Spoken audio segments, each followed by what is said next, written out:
we're good. We're good to go. Okay, great. Awesome. All righty. Well, good morning, everybody.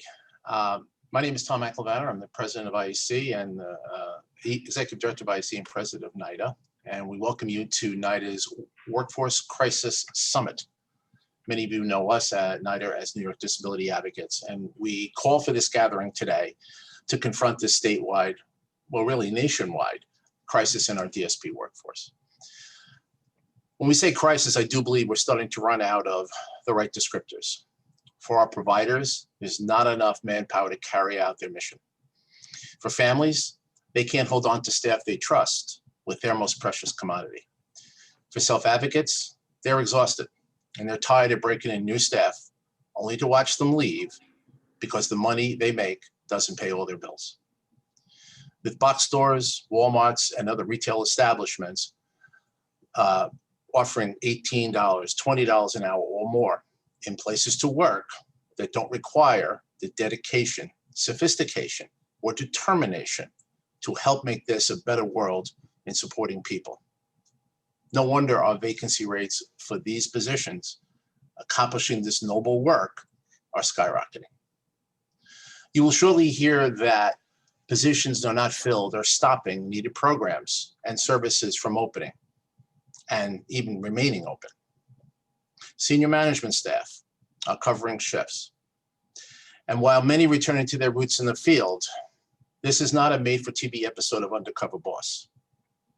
You will hear data like this that makes us even more than worried. Can we even call this a crisis?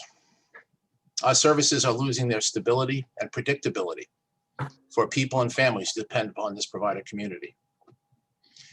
So today we will explore some creative ideas, policy and practice proposals, and potential remedies from the short term to the long, with meaningful change and commitment to the everyday heroes and the people who rely upon them.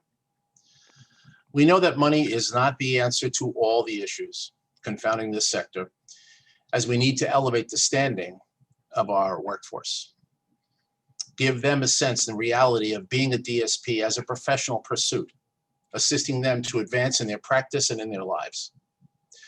No, money is not the only answer, but it is the largest element in any solution we wish to identify because of the neglect of investment in this sector for well over a decade, when DSPs were earning far above minimum wage.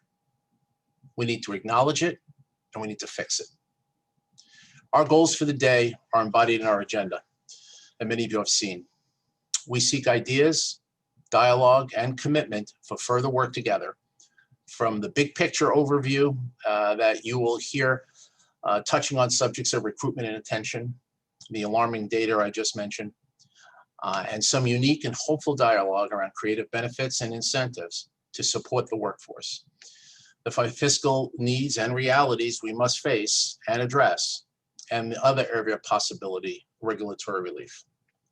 We have some ideas. If you have comments or you wish to make comments, you may put them in the chat. You may raise your hand. We're going to see how much we can get in as we go through our panels, and we have back and forth exchange of ideas. We right now are closing in on 700 registrants. We are live streaming on Facebook. So this is going to be an exciting 3 hours, and we hope you are ready to go.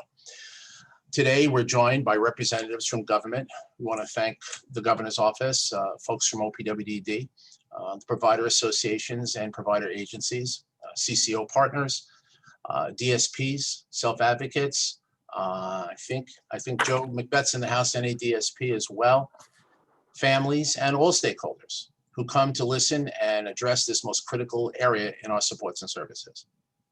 I just want to thank all of the associations of NYDA who have contributed to put this thing together, and all those who worked on such short notice to get this going so that we can have this conversation. Thanks to the folks over at CP State, especially Cheryl and Bill, also for their behind the scenes work, and everybody else who has lent a hand to try and put this all together. And of course, thank you all for being here, our audience, and we hope to have a great exchange. So now I want to really introduce Senator John Mannion. He is the chair on the Senate Committee on Disabilities. And he really has, been a champion for us. And he's had to be a very quick learner to understand the complexities of our world. He's done a terrific job, and it's a pleasure for him to be here. So Senator Mannion, welcome. The floor is yours.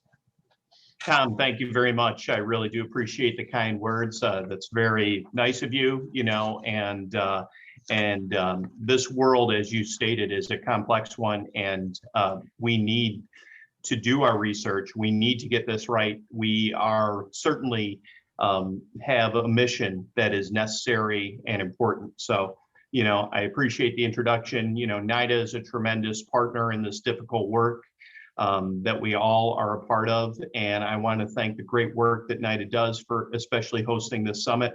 As you know, I'm chair of the Senate Disabilities Committee, and it's clear, I hope, that we are working hard to make sure that we are changing things in a positive way for the people that absolutely need to be treated with dignity and respect, and the people that provide the care to those folks.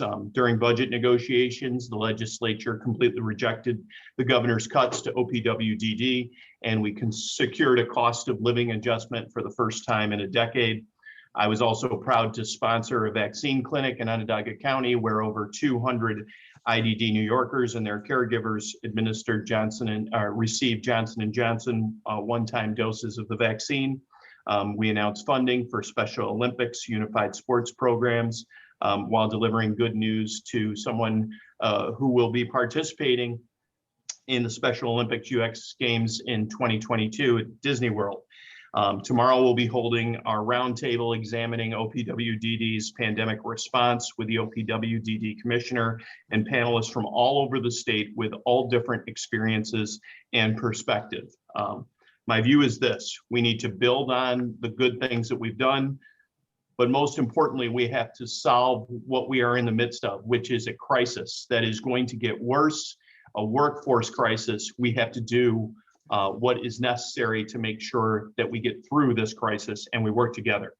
The inability to be able to recruit and retain enough staff is a concern that I've heard in my first 5 months in this seat. I hear it from providers, I hear it from families, and I believe some of the solutions are very straightforward. We know that this can be challenging work, but of course it is incredibly rewarding, and you have to make this a desirable career for people. Right now, there is a huge demand for DSPs, and to fix the problem, you have to change the paradigm. You start by providing better pay, you make sure that the training is there, and you have to build partnerships and create career pathways.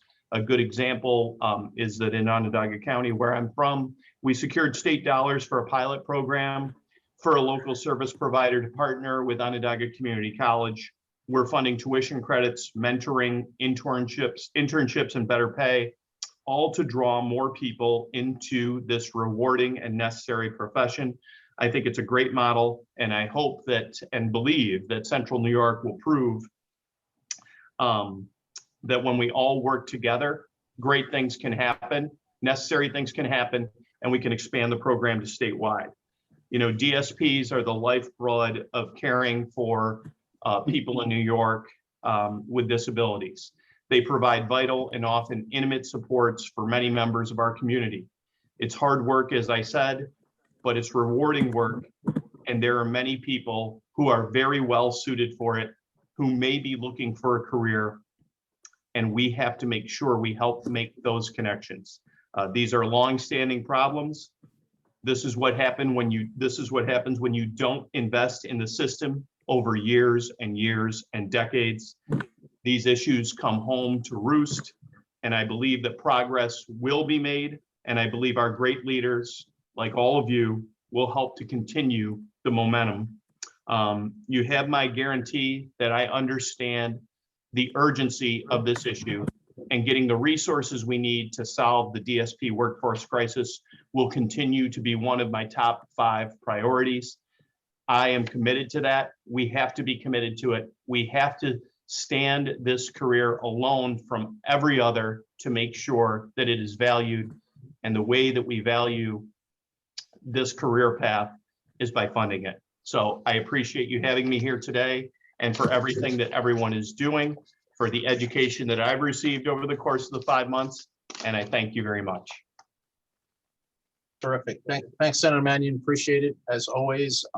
You know, you mentioned some great things in there in terms of continuing to help DSPs have a career to build on, that they have better pay. And in one of your top priorities, we will happy to be working with you as we can try and carve out whatever we can to make that work and make it happen. Thanks so much. Senator Mannion and I did our part, and we are on time as a result. And so the pressure is on everybody else here. But the next portion of our agenda is really kind of provides the big picture overview. It's really going to illustrate some of the how we got here in this particular crisis, a look at the data, and a look at the different perspectives that all of our stakeholders have in all of this. You have to hear their stories. You have to hear their words because it puts the face on what the numbers really mean. So I'm going to introduce Mike Alvaro, who's the president and CEO of CP Associates in New York State, and who's a good friend and colleague, and another great friend and colleague is my friend Yvette Watts, who's the executive director of the New York Association of Emerging and Multicultural Providers, but also wears the exalted title of mom of a wonderful daughter with special needs. So Mike, Yvette, it's yours. Thank you, Tom. Thanks, Tom. So it will be a challenge to get done on time. So we will try to meet the standards. We'll cut you some slack. It's okay. Yeah. But first, let's introduce the folks. And as Tom said, you know, and Senator, thank you very much for your words. I think the folks on the call today or on the video today will not need all the information. So we'll go through the data fairly quickly. The important part here is, as Tom said, is hearing from folks. So let me introduce you to the folks who are on the call. We've got Becky Garcia from Community Services for Everyone, who's a direct support professional. We've got BJ Stasio as someone who's dependent upon services and a workforce. We've got Candace Adams from Aspire. We've got Renee Phillip, the CEO of Aspire. Mindy Cervoni is the CEO of Community Services for Everyone. And of course, my friend Yvette. So we're going to cover a lot of information, but we think it's important that the most recent NYDA data is there. We'll talk a little bit about who the workers are, who are they supporting, and what is the work that they do. So I'm going to share screen. And okay. So we're starting with that. And today we are looking, as Tom said, to really partner and get some ideas, solutions. We've got immediate, short-term, and long-term solutions as our goal. You see here a quote from Clarence Sundrum. And when we talk about the work that's done, requiring the wisdom of Solomon, patience of Job, and caring of Florence Nightingale. Those are who our direct support professionals are. It's one way to think about the work they do. They are working every day, supporting people across the state. The people they support have a broad range of cognitive, physical, and behavioral challenges. And the work that is done is something that really has changed over time in the sense where people with disabilities are highly dependent upon them. And more so, we run 24/7, 365 days a year operations. The people who work there, 3 out of 4 are women. 60%, it's over 60%, I think it's 63%, were identified as Black or Latino. It's a highly trained group.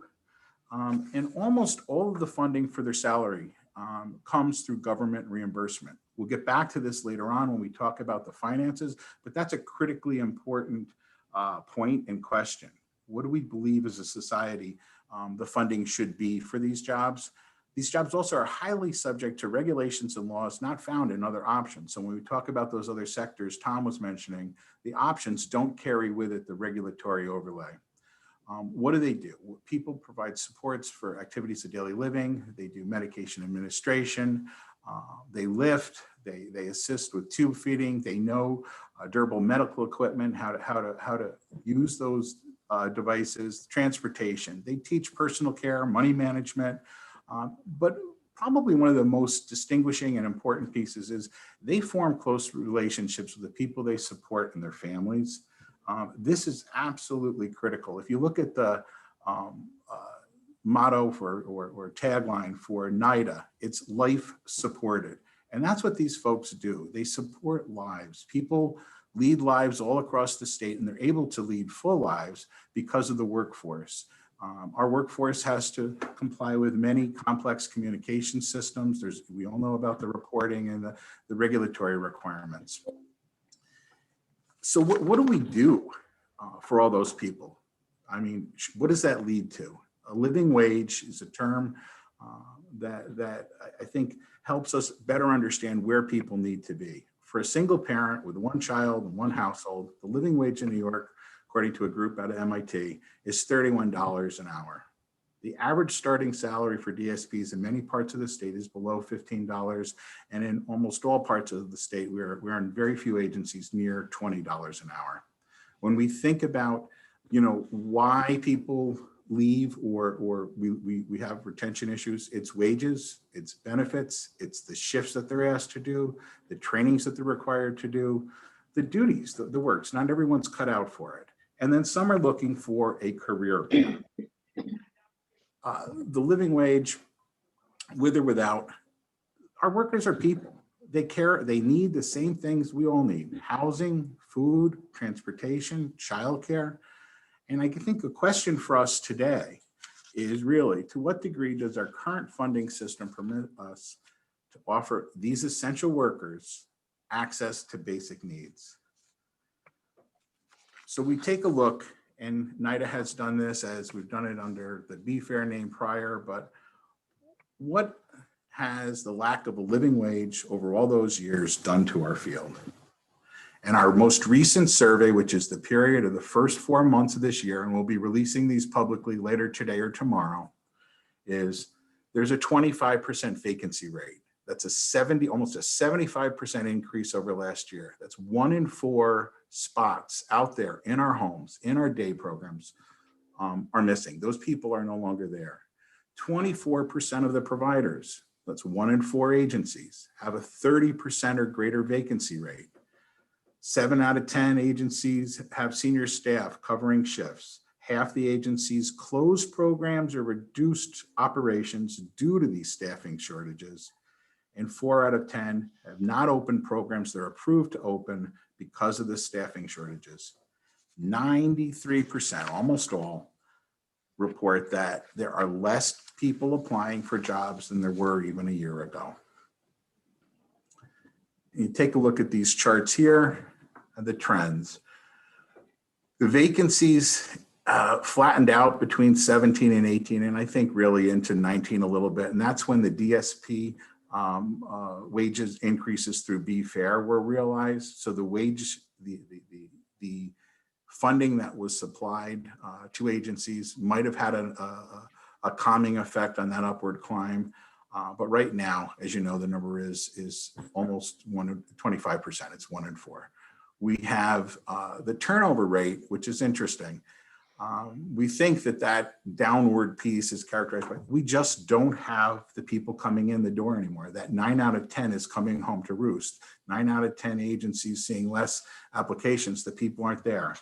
But we do have excellent people who have stayed, and we are now going to hear from those people that are doing a wonderful job and are working every day. And you can hear directly their stories of what the crisis has meant to them and how it's impacted them. I'm going to start with Yvette and ask you to give us your story. Thank you, Mike. I just want to say I've had the luxury over the years to wear 2 hats. One as Tom said, the executive director of NYAMP, which is the New York Association of Multicultural Providers, who serve some of the most culturally diverse and underserved communities. And also I'm the mother of a 36-year-old woman with autism who currently lives at home with me. And I just want to take us back to March 2020, when the pandemic was just getting started and at its peak, when we didn't know what we know today. Just imagine the workforce, because that's who I'm speaking on behalf of today. I'm Jade's mother today, and I'm speaking on behalf of those DSPs who I know are the backbone of my life and many parents like myself. They were called essential workers, and they were inside those 24-hour facilities, and they were in there working with masks. We didn't have as many PPEs as we had today. They were inside, and when a house got infected, they had to stay in quarantine for 14 days, leaving their families unattended.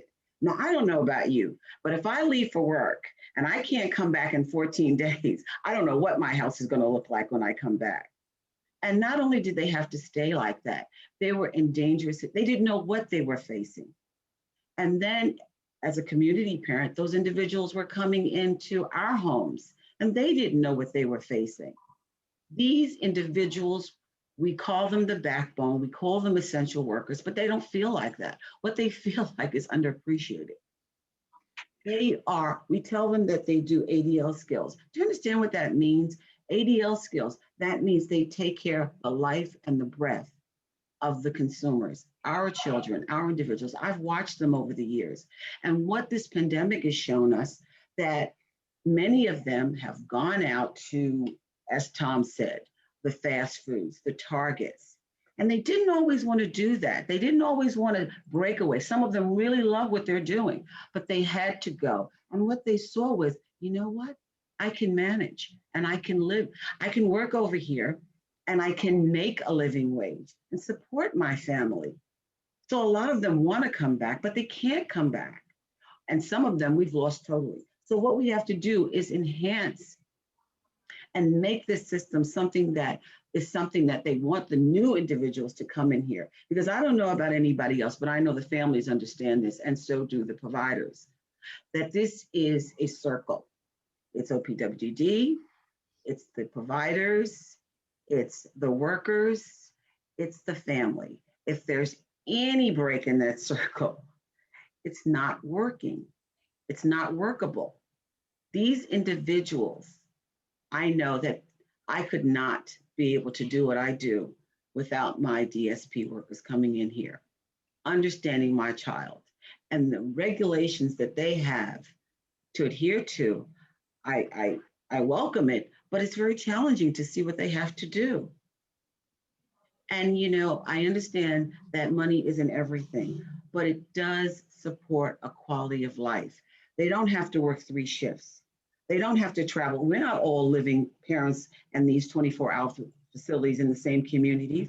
We're in diverse communities. We're in 2-zone travel destinations. They're traveling to and fro just to get to work. I've seen them do this. I honor their work. And I wish that we could compensate them the way that they need to be, because there is no future without them. You're going to hear some stories that are going to amaze you. But for now, as a parent, I can tell you that there is, you know, we want to be able to rest our heads and know that they are in the care of trained, committed individuals. And I don't see that anymore. I see people who come for jobs and then they leave.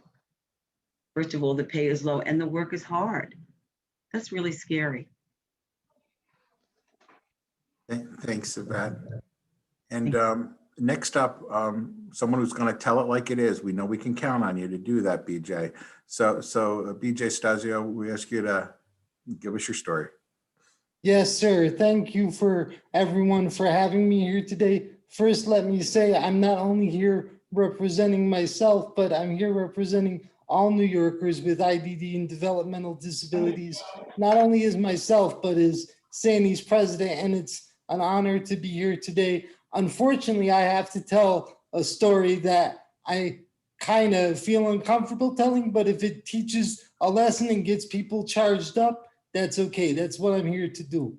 My story is not really a simple one. I rely on staff for pretty much my total care because I can't dress myself. I can't get myself up. I use a Hoyer lift and all that stuff. And without my DSPs, I wouldn't be able to go out and do the advocacy that I do for everyone, not just for myself. I even have to plan my daily bathroom needs around when staff are available, which of course doesn't make my medical professionals happy because it makes me sick and I can't do what I need to do to help others.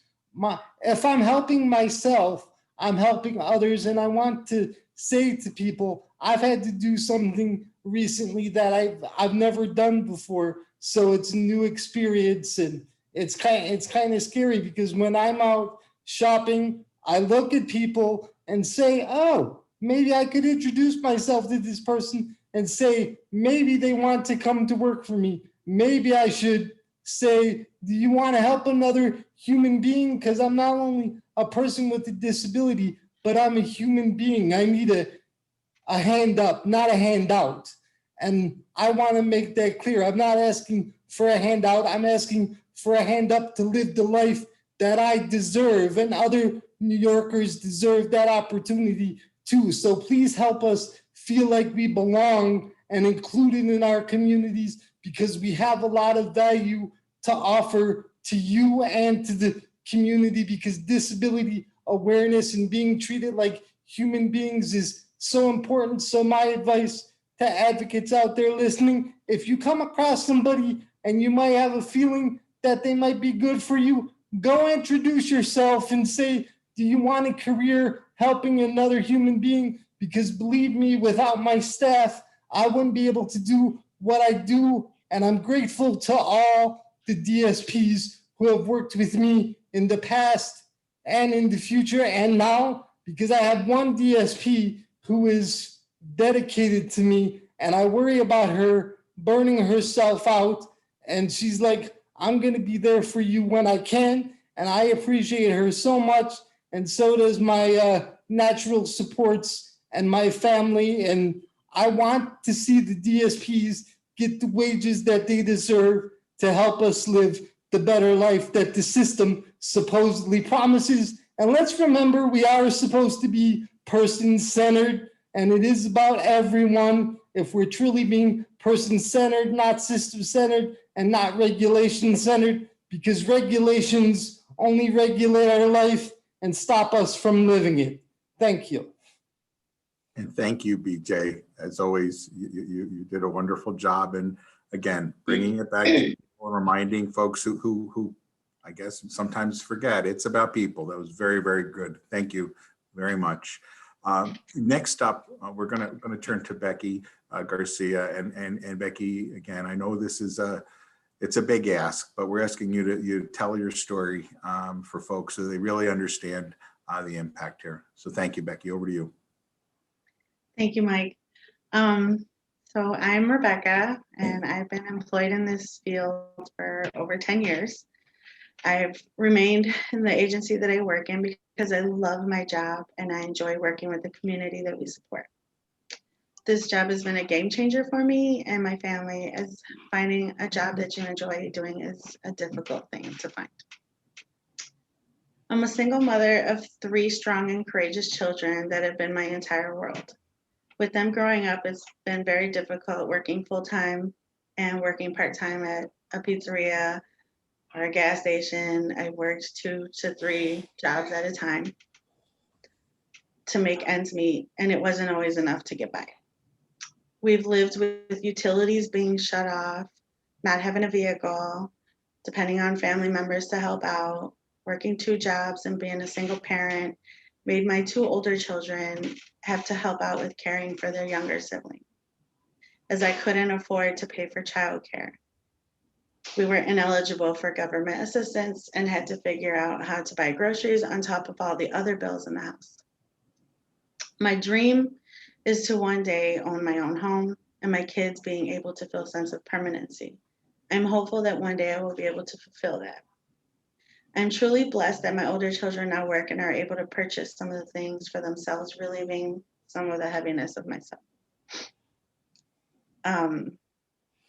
I've during the pandemic, I have went out and worked in some of the residential sites, and they're so short-staffed, they're still reaching out to me, seeing if I can cover shifts on top of everything else that I'm doing.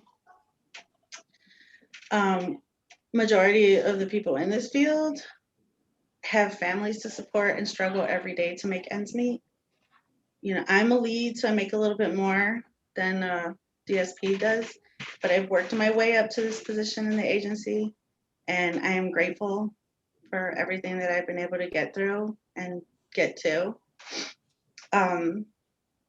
I think that DSPs should be paid a living wage so that we can also support our families like everybody else can. Thank you. Excellent. It's a sad set of details, but it's important for people to understand. We talk about head of households dependent upon this. We talk about people working multiple jobs or multiple shifts, and how important that time is for folks to just make ends meet. So thank you for sharing, very much appreciated. And again, as we go through the day, these stories are hopefully going to stick with the folks who are thinking about what the options might be, what some of the solutions might be. How do we get to the point where we respect our workers in the field enough so that we believe and we support a living wage for the people in this industry? So thank you very much, Becky. And last and not least is Candace Adams from Aspire. I'm going to ask Candace to turn your microphone on, and we'll ask you to tell your story, please. Thank you. Hello, everyone. Well, like you said, my name is Candace, and I've been working in this field now for 17 years. I started out as a DSP. I have moved up to management. Really, what I want to focus on is just touching on the fact that the staffing crisis is definitely affecting the individuals as well, because we do so much for them. We help them with everyday living, teaching them skills to help them in the community. If they can't go out in the community by themselves or with staff, they're still, we're helping them be community members. So the staffing crisis, you know, what BJ talked about, how he has to wait for staff to come in to help him, even just to go to the bathroom. The staff burnout because staff are working doubles all the time. And sometimes it's really tough to, you know, help the individuals when you're on minimum safe. You know, you only have so many staff in the house to help individuals with their everyday needs. And it can be very difficult when you have, like I do, a 12-bed house, that you have individuals that need assistance, and you have to tell one of them, wait a minute, I'm over here trying to help this one. You know, it becomes tough. Working in this field can be very rewarding, but it's just right now it's very, very challenging. As a manager, I'm always working.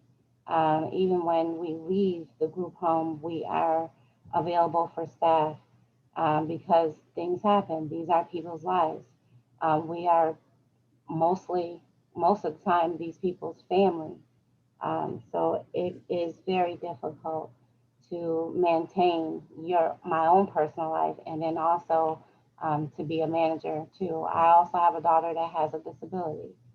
So it can be challenging to help her with her homework or whatever she needs. And then I'm constantly getting calls. So I think that if we look into paying the DSPs more and giving them more training, that we can keep staff and also bring in staff to help our individuals, because they do deserve better. Thank you, Candace. And I think a couple of things that Candace brought up are critical for folks to think about. And one of them is right now with the staffing shortage.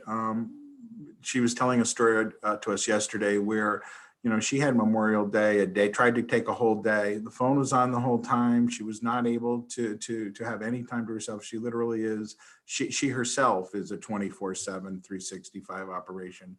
And that's just not right. It's not fair. We need to think about how we're managing. But again, because she's committed, and Becky and Candace are here because they are extremely hardworking, really stellar employees, and we can't overburden them and continue, because the burnout is real.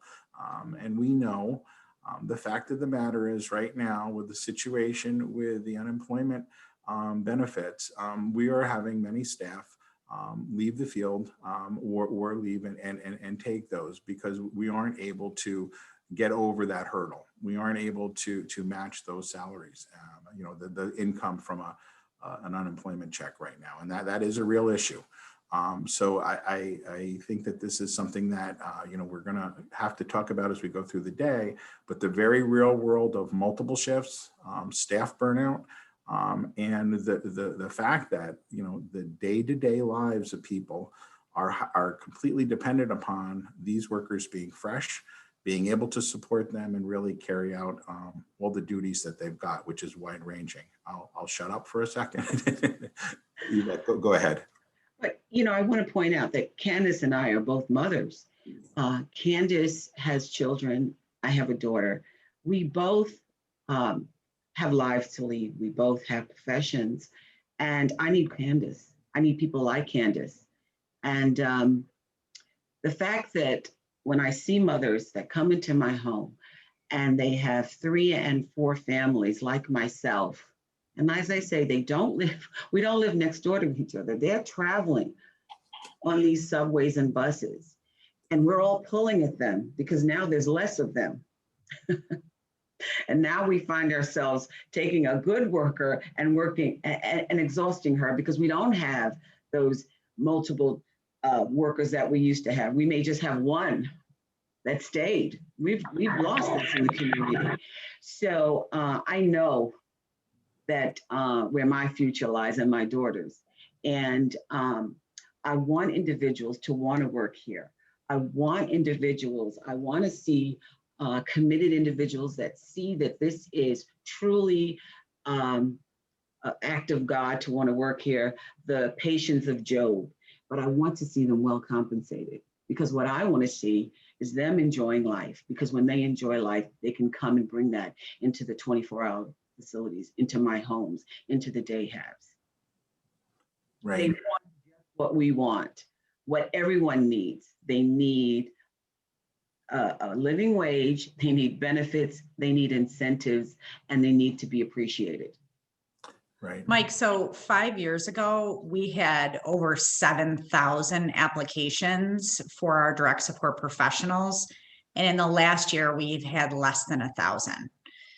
DSPs used to make more than minimum wage. And now DSPs are at minimum wage. It's wrong. Over the last few weeks, when we've been talking to DSPs who have been leaving, because we have more people leaving than coming in, we've heard somebody who had a parent die who they lived with, and they no longer can afford their rent. So they have to find another job just to be able to pay their rent. We found out one of our direct care staff was living in her car. She was homeless. She was bouncing from couch to couch because she couldn't afford her rent. We need to help change people's minds about the priority of direct support professionals. These jobs are important. I mean, the work that is done to help keep people like BJ living. And instead, we've, as a state, prioritized that fast food workers should make $15 an hour. How are we going to get people to hear us to get ourselves back up to 35% over minimum wage so that people actually want to come to this field to help people and have this as a career? We are in a real crisis, I think, beyond what people can understand. Right, Mindy, and I think that is one of the key points is, you know, we did have that differential years ago. We were a field that people went to, and we've lost that for multiple reasons, but we are no longer there. One of the comments in the chat, and I think this is an important point, it is not just the DSPs. It is a workforce shortage that goes across the spectrum of those folks that we're dependent upon. There are a number of clinicians positions and other spots in our agencies, our schools, and many other areas in the disability field that are dependent upon this. The other point that was brought up related to that, it's not just being DSPs, is those folks who stay with us, and if there is just a solution that addresses the incoming new folks, we aren't dealing with the fact that those people who have been with us have lost that differential, that compression factor in the salaries. So we've got to make sure that what we do addresses the long-term employees as well as getting people in the door. It's systemic. It's a very broad and wide based problem that I think we have to face. And as we go through the day, I think we'll get to some of those points. And again, the other thing that Tom mentioned, we are not thinking today is the be all and end all. This is a starting point. We think there will be multiple conversations. We again are looking for immediate, short-term and long-term solutions. We're also looking to try to probably address some of the broader human service issues. That's a broader workforce issue, as well as, and I mentioned briefly, the education issues. I think there's a lot to be done here. It's an enormous topic. But again, we wanted to start with people, and I can't thank you guys enough for sharing your stories. Anyone else on this group want to add anything before we turn it back to Tom? I just wanted to add one thing. As the CEO of Aspire, I can't begin to express my appreciation for the DSP population that works in our industry.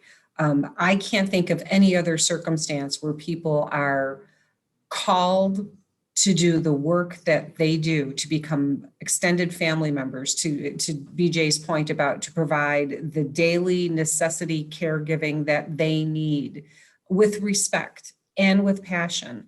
And I would ask everyone to challenge to talk about this every day. Have a conversation with someone about this every day. Don't let this die on the vine. We need to have the passion. Yeah. We need to have the call to action. We need to be relentless in pursuing this industry. And I think, and Mindy, if you've already stated this, the decrease in DSPs in the Western New York area is 41% from 2 years ago. There are over 3,500 vacant DSP positions just in Western New York. So multiply that by across the state. And this isn't where, this isn't a McDonald's, to Candace's point, where you can pull your shift, make even more money and go home and live your lives. This goes with you. This is something that these individuals are carrying with them as a lifestyle, as a commitment to the population that they support.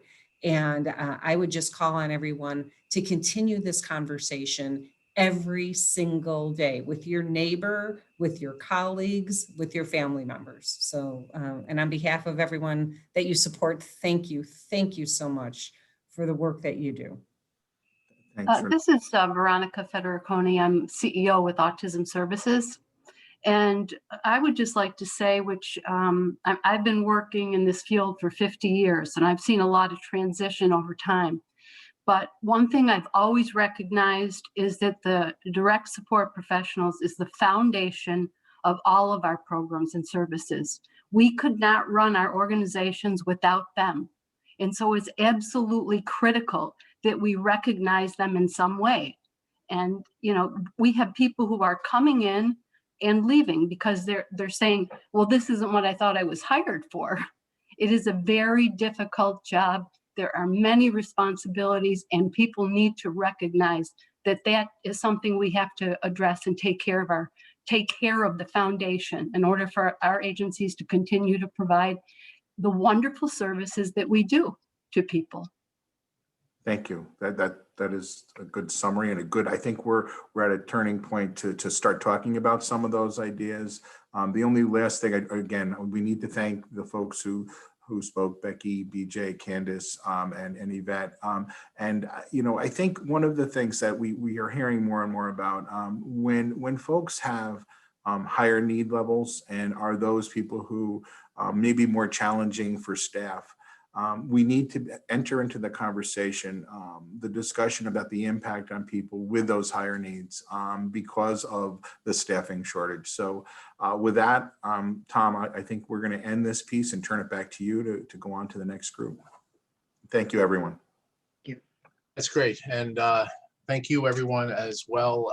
It was just terrific to hear the stories that show exactly where the data lies. You know, I saw there's so many great comments in the chat. We're not going to be able to get to all of them, but I just saw one that says that, you know, if person-centered planning says that people should live in community, how do we expect men and women to live in community if their caregivers cannot? If we are listening and we're hearing stories that our DSPs have to live in a car because they can't afford their rent, we cannot be proud of this state for all the great services that we say we have. We can't. That is a disgrace. And my admiration goes to Becky and Candace. They are leaders, and paying a living wage is not a handout, but a hand up. So we got to get with it. All right, terrific, guys. Thank you. I think our next panel is, we have some ideas that we want to bring up for consideration, and we got a number of really good panelists that as soon as I flip my pages, I can get to their names. There they are. Okay. First, I will introduce three of the leaders of this panel, and they'll take you from there. First is Eric Geiser, who is the CEO of the ARC of New York. Rhonda Frederick is President and CEO of People Incorporated, but also the Executive Director of Developmental Disability Alliance of Western New York. And Susan Constantino, President and CEO of CP of New York and Constructive Partners, and all good friends as we do this together. We believe in this together, and we're going to try and solve this together. So, folks, take it away. Okay, thank you. I just want to make sure that folks can see my screen. Can someone give me a thumbs up if you got it? See it's good. It's all good, Garrick. Okay, wonderful. So thank you, Tom and Mike and the initial panelists. Wonderful words. I think I speak for everyone. We all echo those sentiments. As Tom indicated, my name is Eric Geiser. I'm the CEO from the ARC New York. And I have the great honor of working today with Susan and Rhonda to kind of lead this discussion. So today is a pretty amazing opportunity for all of us. We have all the stakeholders, key stakeholder groups on this call, people we serve, self-advocates, family members, providers, and also our key government officials at the table. Now, we are really good at advocating independently, but we haven't always been great at advocating together for the same goals. So this is really exciting that we have this opportunity. We have a lot of great things happening already, and we have some panelists today who will discuss some of the things that they're doing.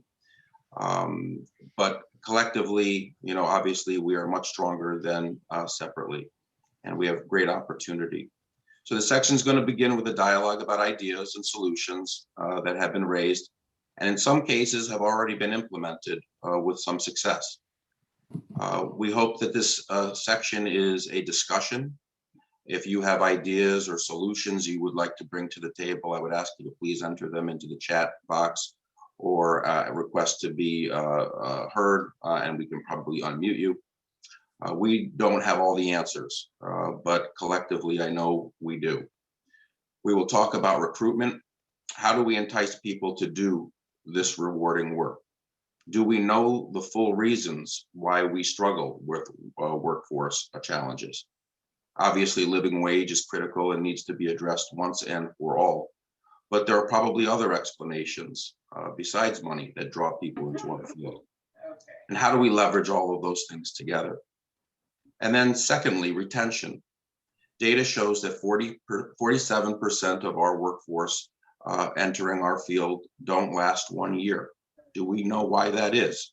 Are there things we can do together to see people stay in their positions, see these as careers and not just starter jobs? As folks said, this work is far too important for that.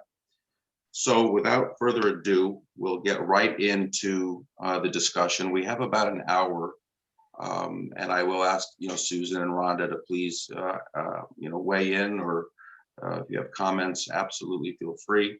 But I think the best place to start here today would be talking to Joe Macbeth and getting a little perspective on the DSP role and some of the things his organization has been doing to try to professionalize and credential the DSP. And what does that mean? And what would that do for us? And that's certainly something we can all unite behind. So, Joe, are you on the line? Yeah, can you hear me? Yes, coming in loud and clear. Okay, great. Thank you, Eric and everybody, and thanks for doing this. I think this is a long time coming, and what I've heard so far is not surprising. We often call this not a crisis, but a systemic failure in supporting the most important resource in our service system. If the workforce issue, if this workforce crisis is the #1 priority in New York State's IDD service system, and I think it is, I think it has been for many, many years, then acquiring and adopting a standard occupational classification through the Bureau of Labor Statistics is the #1 priority for the workforce. Nothing we do, nothing we want to do is as important as that. And I'll tell you why. First of all, the SOC, the Standard Occupational Classification, is a federal classification standard that exists through the Office of Management and Budget at the Department of Labor. All of our jobs are categorized into about 867 job classifications. And when we have these job classifications, teachers, attorneys, firemen, carpenters, home health aides, all are recognized by BLS. And when you have that recognition, you have good workforce data, you have projections for growth, you have salary data that is reliable. You don't have to have provider associations do these surveys for us. They are already done by the federal government. So when we talk about why we need it, for an example, during the pandemic, during the early days of the pandemic, direct support professionals were not deemed by government as essential workers. And why is that? It's because they're anonymous. They're not recognized by government.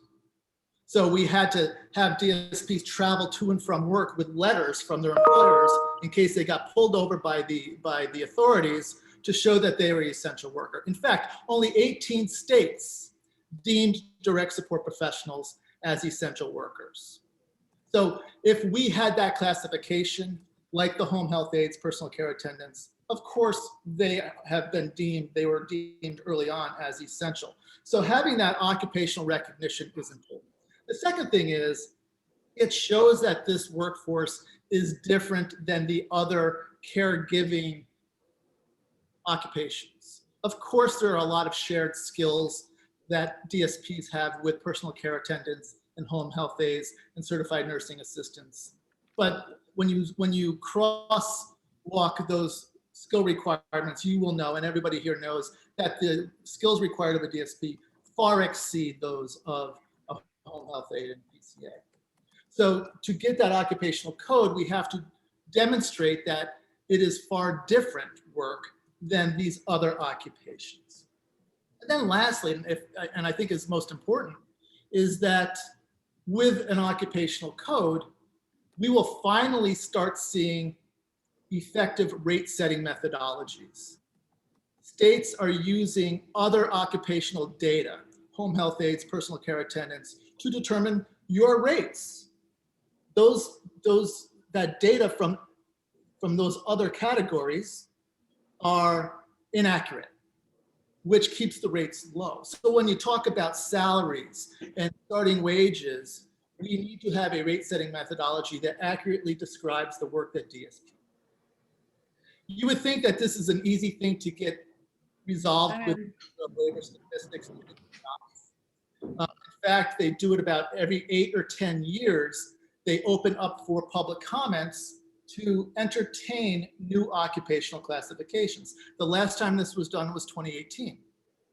And the the proposal that was submitted on behalf of the direct support professionals was denied by BLS because the work that we do is so varied in different community-based settings that it is like too many other jobs. And that is patently untrue. So in my latest correspondence that I had with BLS, it's not set in code yet, but they expect to open up another application procedure in 2024, which is not enough. We can't wait until 2024. We can't wait. We're in this crisis and we're deep in this crisis. So what can we do about it? Well, Senator Collins and Senator Hassan, Senator Collins from Maine, Senator Hassan from New Hampshire, recently submitted in April the recognizing the role of the DSP Act, which would require the Office of Management and Budget to have BLS deem direct support professional as the occupational title. That was introduced last year. It went nowhere because of the pandemic.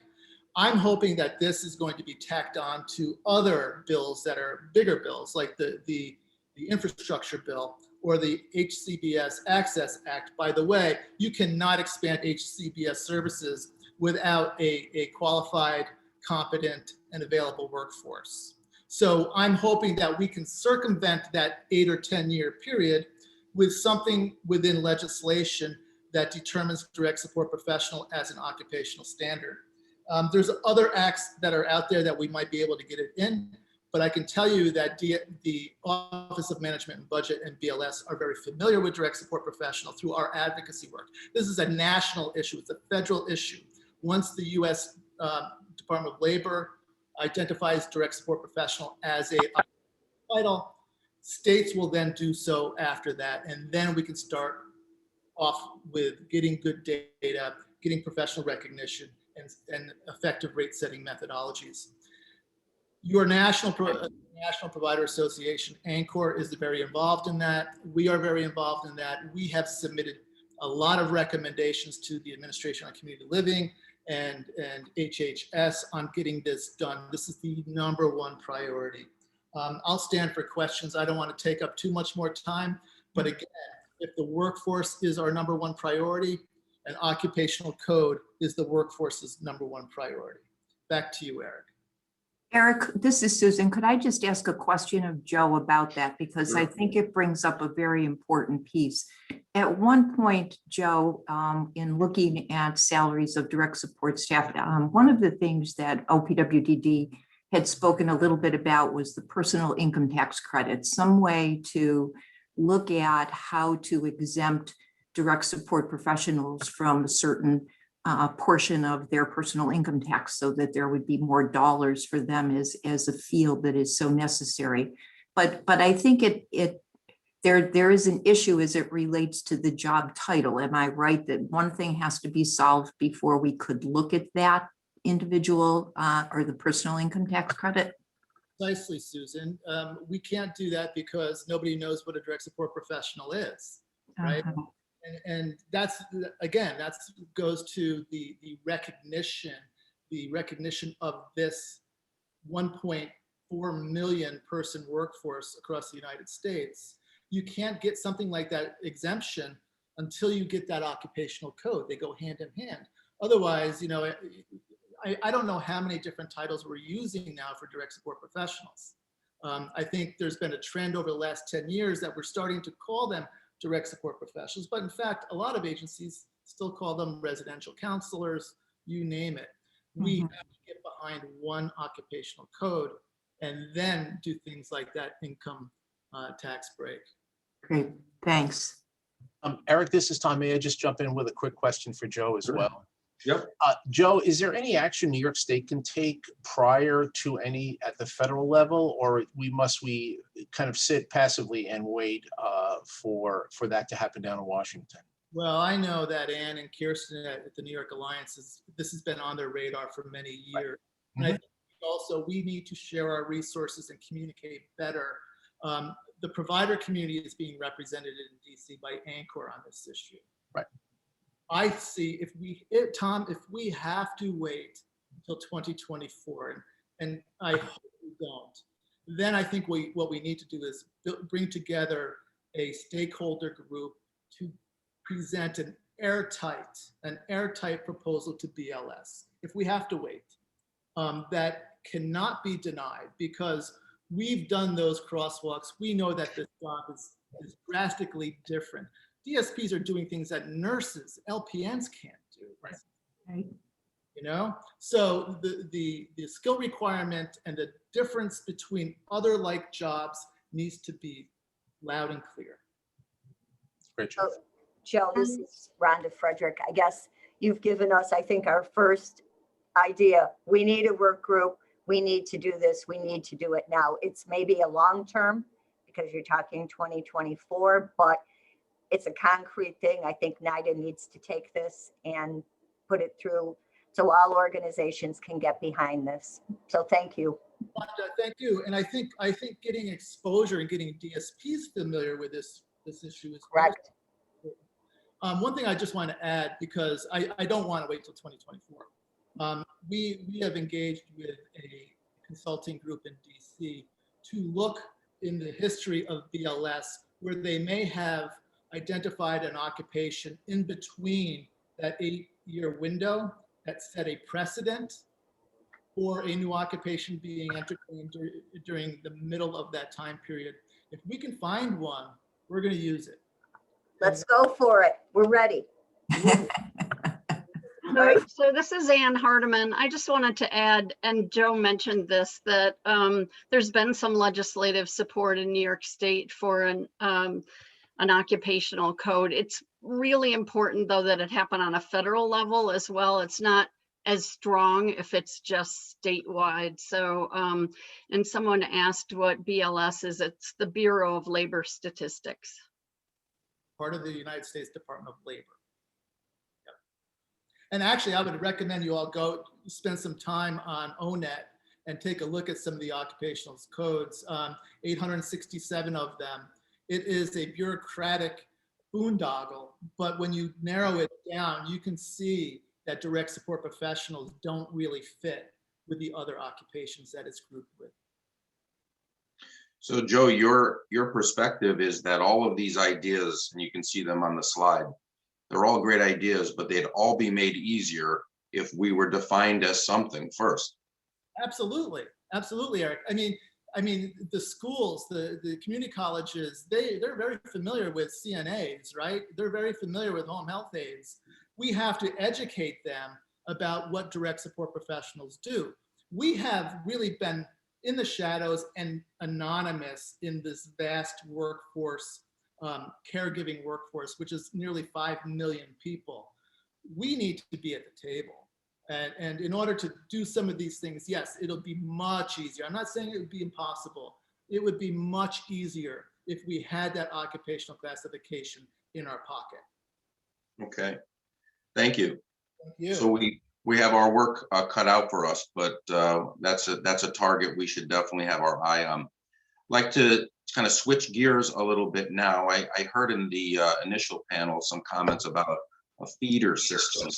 And we do have some folks on our panel who I'd like to introduce who can maybe explain some things they have in progress now. Kirk Lewis is our CEO, Executive Director from our Schenectady County ARC chapter. And he has collaborated with Schenectady County Community College with the Department of Labor grant. And Kirk, maybe you can explain a little bit about what you're doing and your innovative approach. Sure. Thanks, Eric. Can you hear me all right? Yep. Great. Good.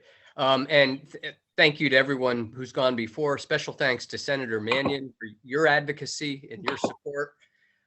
Senator, you mentioned a pilot program in Central New York where an agency was working with a community college. We have a very similar program where we've partnered with the Department of Labor, and I'm hearing something. We partnered with the Department of Labor and with Schenectady Community College to build an apprenticeship program. This isn't quick. It took time. We started in 2017. I give credit to Jane Canali and Mark Sheehan, who have developed this program. In 2017, we started working with the community college on developing a certificate program within the college for the direct support professional. And as Joe was saying, you know, if we had a defined career, you know, occupational code for that item, that would have made this a lot easier. But more and more, the community colleges are recognizing this. So they got their certificate program approved by SUNY in 2018. One difference with this program from many of the others that we've heard about is that in addition to getting certified as a direct support professional, individuals completing this have the equivalent of a first year of an associate's degree. So it's not just a certificate, it's a first year of college. And this leads to the career path and the career ladder that a lot of people have been talking about. We combine this with the interest, and there's a strong interest from the Department of Labor in building and expanding apprenticeship programs. We have a grant from the Department of Labor. Schenectady ARC became a sponsor, an apprenticeship sponsor. There are a few other agencies in the state that have done the same thing. And as such, we can have masters, you know, people who are qualified as the equivalent of journeymen in our field. They can mentor individuals who are in the apprenticeship program, and we can have individuals go through the apprenticeship program. It's a combination of work experience and college courses, the courses at Schenectady Community College. They come through this. As it's required by Department of Labor that you get certain bumps as you complete certain phases, certain wage increases. That's tremendous. And we started our program in 2019. We started out with 9 individuals who we recruited, who applied to be our first apprentices. They got college tuition paid for through the DOL grant. We had some assistance with wages through the DOL grant for people who were in the program. They got a separate grant for supplies, for books. So we essentially were able to offer students an experience in college where you're going to get the equivalent of a first year of your associate's degree. It's not easy. You have to do it while you're working full time. You know, people started out with, you know, we had, I think, one ambitious person starting out taking 3 courses along with working full time.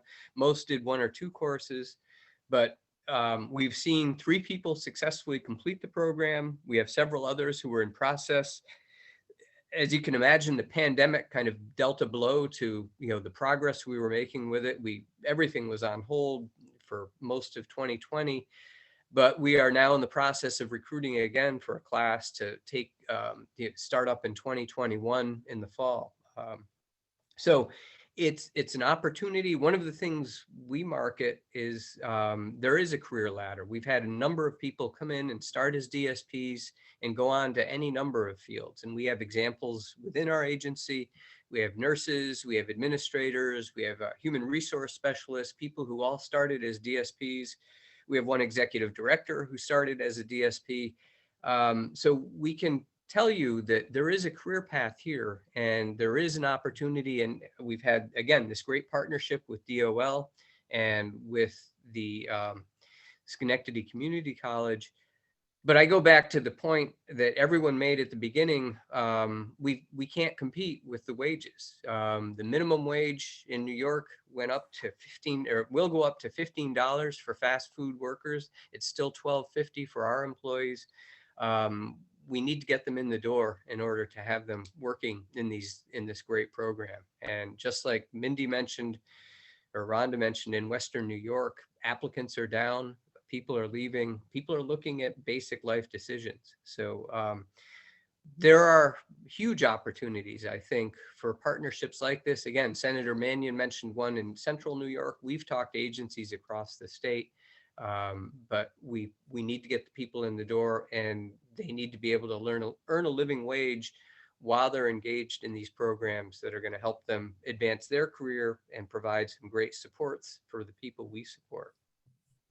That's it in a nutshell, and I can take other questions, and I can also talk about the BOCES pipeline that we've been working on, or I can do that later, Eric. If you wouldn't mind touching on the BOCES pipeline, I think that's a perfect segue. Okay. And again, this is something we've been working on with the New York Alliance. We've been working on it with OPWDD. And I know Shaloni is on. She's been working with high school students, but we've been looking at how do we identify individuals earlier in their career, you know, not when they're out and looking for jobs, but maybe educating high school students about the career, about the great things that can happen if you are a DSP. And we are partnering with the Capital District BOCES on a certificate program that they've been developing. We are working on actually getting it certified as a program with a standardized assessment at the end of the program. Again, things were delayed because of the pandemic, but we are, I think, looking at a first class of adult learners who are starting this summer in a program that specifically will train you to be a direct support professional. And then student learners can take this, you know, as part of their high school curriculum. They can enlist in these BOCES programs, and we're hoping to start those classes in the fall. So again, it's a great opportunity to educate people early in their career about this field and the opportunities that we have. I think a lot of us are here because we started and we stayed because it's an amazing opportunity to work with people, to work with communities. We're looking at connecting with people earlier and identifying the opportunities for people at an earlier point in time. So that the BOCES program is, again, it took a hit with the pandemic. We couldn't bring people into programs. We couldn't have internships, but we are getting ready to reopen that and, you know, reactivate that. And we've, again, had a great partnership with the New York Alliance and with OPWDD in trying to develop a standardized assessment for this credential. Thanks, Kirk. Any questions for Kirk?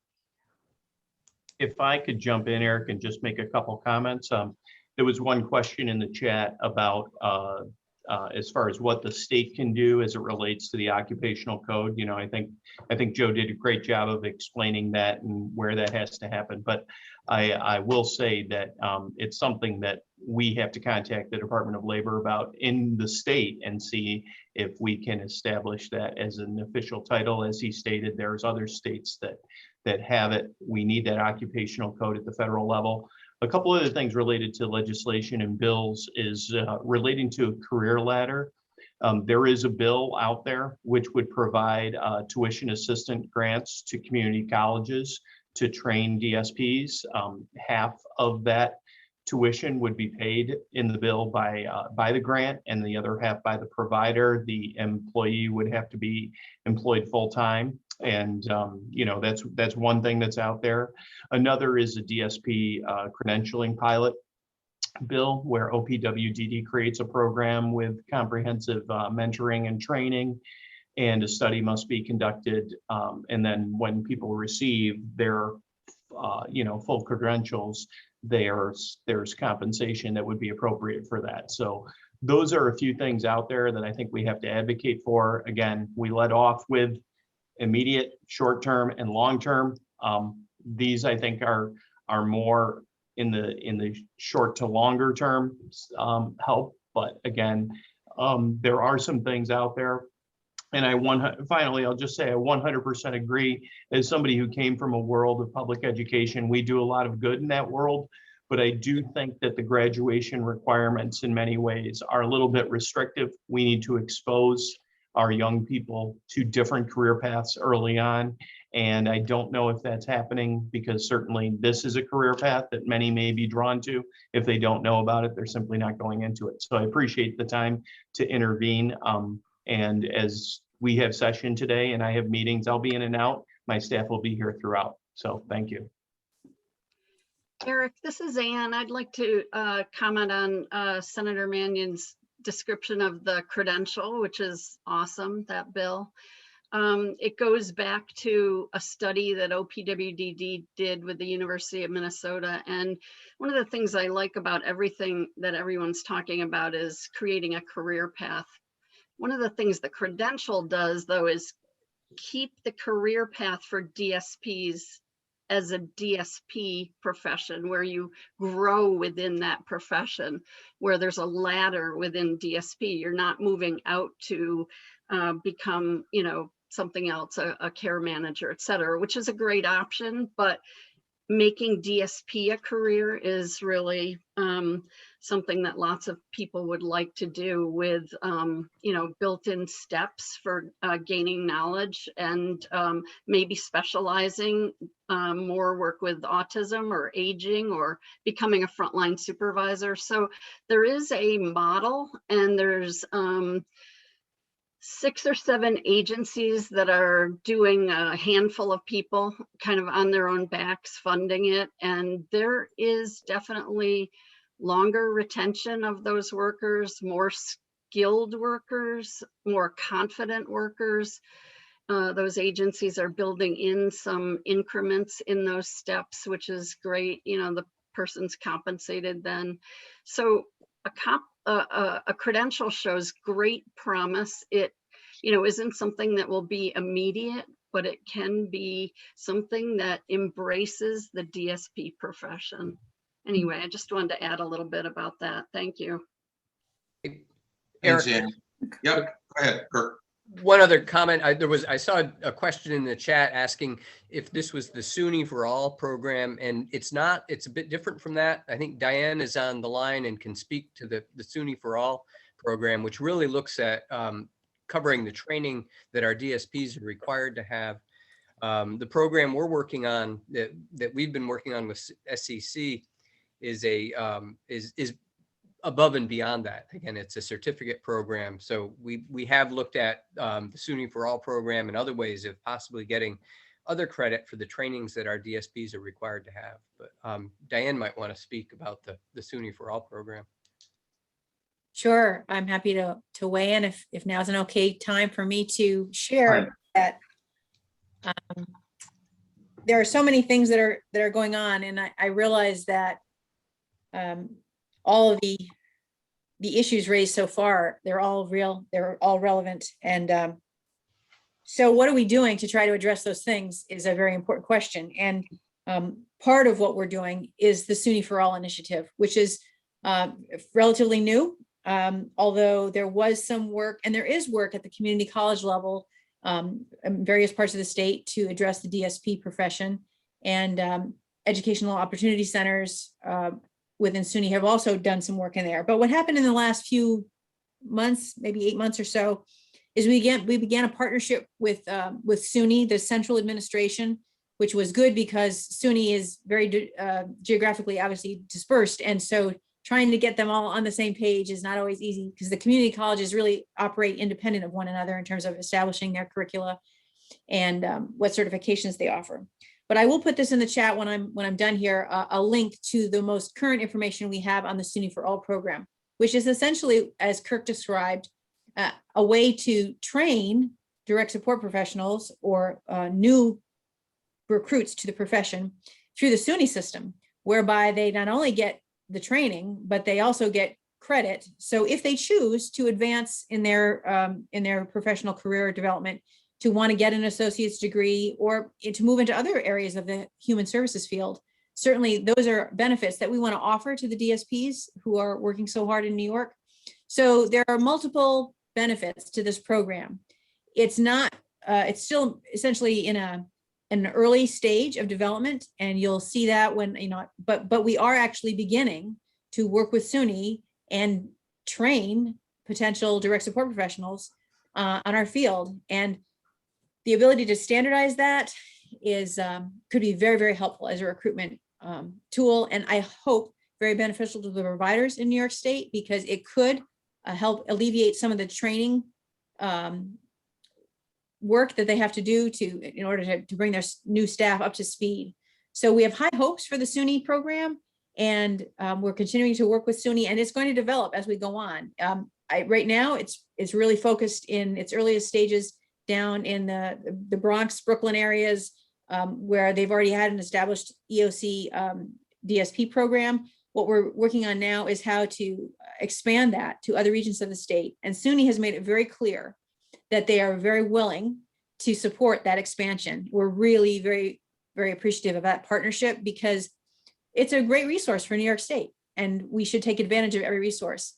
The other thing, as long as I have a moment here with the microphone, is to say that the comments of all the participants so far are so relevant and true, but partnership is really where I think OPW can help the best. We're involved in trying to share resources about how to recruit veterans so that, because if you don't know it, if you recruit a veteran to your staff, they are entitled to veterans benefits, stipends that are provided by the Veterans Administration. So they get extra money while they're in training for direct support work. Of course, we have SUNY for All. We have BOCES, which is an attempt to start to set up a framework where we figure out how do we get to these high school students because they're out there and we are competing with all the other health professions for these workers. Okay, so not to, I hate to say it that way, but the truth is, there's a limited workforce and we have to establish our profession. And this speaks to Joe's point about the occupational code. When we've been working with SUNY and with BOCES, one of the things we found is we have to educate them on what a DSP is and does and why are we different. And this has helped us. The crosswalk that we established, and Kirsten Sankirko from the regional centers and the Alliance can speak to this, a long and detailed process by which we went through and looked at every training that's required in a BOCES program for a CNA or a home health aide. And then we took our curriculum, what we require, which is so much more. So our curriculum, when they added DSP to their program, it encompassed the HHA, other things that they are already training on. But then we added on a whole series of areas related to our code of ethics, the NADSP code of ethics, and other AMAP, all these other kinds of things that we have to require of our DSPs. In doing so, I think this will help us in the argument for the occupational code because we can demonstrate on a training level, this is how we're different. And we've done a lot of crosswalks over the years, but this one I thought would be particularly helpful to that occupational code effort. And Joe, we'll definitely share that with you because we want to help and partner. The other thing I wanted to really mention today is data. So we know that we can't do some things because we don't have, as Joe said, that reliable way to identify our workers. So while we're working on that, we're also working on establishing whatever data we can. Now, a lot of that is coming through now with the NCI Staff Stability Survey, and I'll put a link to that in the chat as well. Now, that is more delayed. That's not as current as the survey that the folks from NYDA just did, but it will show you some trends over time. It will show you about the retention issues and the vacancy issues. And what we're also trying to delve into in this current survey cycle, and the cycle is currently active, so agencies are being asked now to participate in the NCI survey. We're trying to focus as well on what does a career ladder really mean? Because we've asked questions to providers saying, do you offer a career ladder? And they say, yes. Well, we said, well, what does that mean? It could be different for all different agencies. So we've added some questions related to that so that we can sort of drill down on, well, what are you offering in that and what's working for you? Because certainly we want to share best practices. And also we're trying to focus on some of the diversity and equity issues. And by adding some questions that will help us identify what are the DEI, the diversity, equity, and inclusion issues that we have to look at regarding our workforce and how well we're supporting diverse communities in New York State. And I know Yvette is working with us on some of that as well.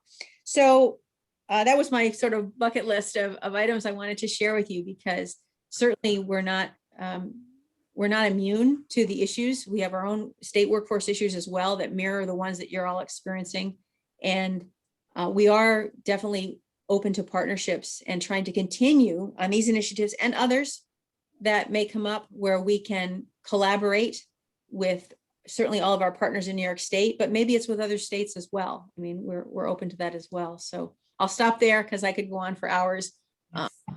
Congratulating all of you for your efforts in all this and saying that we're with you and we're trying very much to partner on these kinds of workforce transformation issues. Right back from the beginning of the adoption of the NADSP Code of Ethics back in 2012. Remember all that, Joe? And the DSP core competencies, because we can't forget that through the regional centers for workforce transformation, which OPWDD funds through the New York Alliance, we're working very hard. They're working very hard to make sure that the standards of competency and ethics are maintained while we're struggling with retention and recruitment issues. And this is a very difficult challenge and a delicate balance, but we know that we just have to do it. That's just the reality of the world that we're in right now. And we have to do it because we need the workers, as you've clearly stated. So I'll stop there because I could go on a long time as well. Thanks, Diane. Any questions for Diane? Eric, this is Kate. Would you mind if I just made one point? I just want to say that I think the point that Diane made about a need for partnership is really one of the main goals that NYDA has coming out of this summit today, which is that it's very clear that there's a lot of talent in the state, in the field. There's a lot of really great ideas. There are regional activities going on that could be broadened and be very helpful to us as a field. But I think what we're missing is the commitment from the state of New York to bridge that gap and bring the resources that are needed for us to actually bring some of these ideas over the finish line in a statewide way. You know, we've got, especially where we've got executive directors and other administrative staff covering shifts, for us to have the resources to develop and successfully implement these programs is almost impossible. And I think what we're hoping is that those who are on the call will, you know, actively engage in a sort of a statewide solution to this problem. And Eric, this is Susan. If I could just support what Kate's saying and actually looking at what someone had mentioned in the chat, I think that the career ladder, I think agencies have become so clever in looking at what they can do to support the workers, but they have to get them in first. And unfortunately, that really has to do with salary. We need to find a way to partner with the state to really look at what are the salaries of our direct support staff. How do we do this? How do we make them not minimum wage workers any longer as minimum wage has gone up? All of the pieces that Diane spoke about are wonderful. And if we can help people to get associate's degrees, to give them somewhere to feel like they're advancing in our agencies, is exactly what we want to do. But when they come, we need to be able to support their families. Listening to what was said in the first presentations about living in a car because you can't afford an apartment. And we see, I mean, that's like New York City personified, and it's probably throughout the state now. We need to be able to work with the state and wherever else we need to go to look at how do we raise the salaries to bring our folks up to a living wage as quickly as we can, so that then we can offer them and for them to stay all of the wonderful things that we've just heard about. Thanks, Susan and Kate and Diane. So my thinking here, and Susan and Rhonda, you tell me if this is the right way to think. We have about 15 minutes left. I'd like to transition now. Diane mentioned Kirsten Sancharico. Maybe Kirsten, you can tell us a little bit about your work on workforce development. And then I'd like to shift gears towards the end in terms of DSP recruitment, marketing, and marketing efforts that are proving to be successful. And I know that many people have different campaigns out there. So does that sound like a plan? Yes. Okay. So Kirsten, are you on the line? I am. Can you hear me? Yes, perfect. Great. Well, thank you so much. I just also wanted to reiterate the main point. I think that I firmly believe, and I know Ann Hardiman at the New York Alliance firmly believes, that we need to pay attention to the wage now. So increasing and advocacy towards raising the wage, and then working towards all these other pipelines and enhancements that we can provide, just like all of the other professions that are out there that they already have. So I can tell you that I am a proud part of the team of the Regional Centers for Workforce Transformation, sponsored by OPWDD in partnership with the New York Alliance. And through the regional centers and the work of the New York Alliance, we are able to initiate the pilot program with BOCES in the Capital District. If you'd like to hear more information, I'd be happy to share my contact information. The pilot program will be ending at the end of this year, and we will be working with the Department of Education to classify and certify the program with a CTE so that the students who graduate will not only graduate with a certificate in PCA, CNA, nurse assistant, CPR, first aid, med administration, as well as a DSP certificate.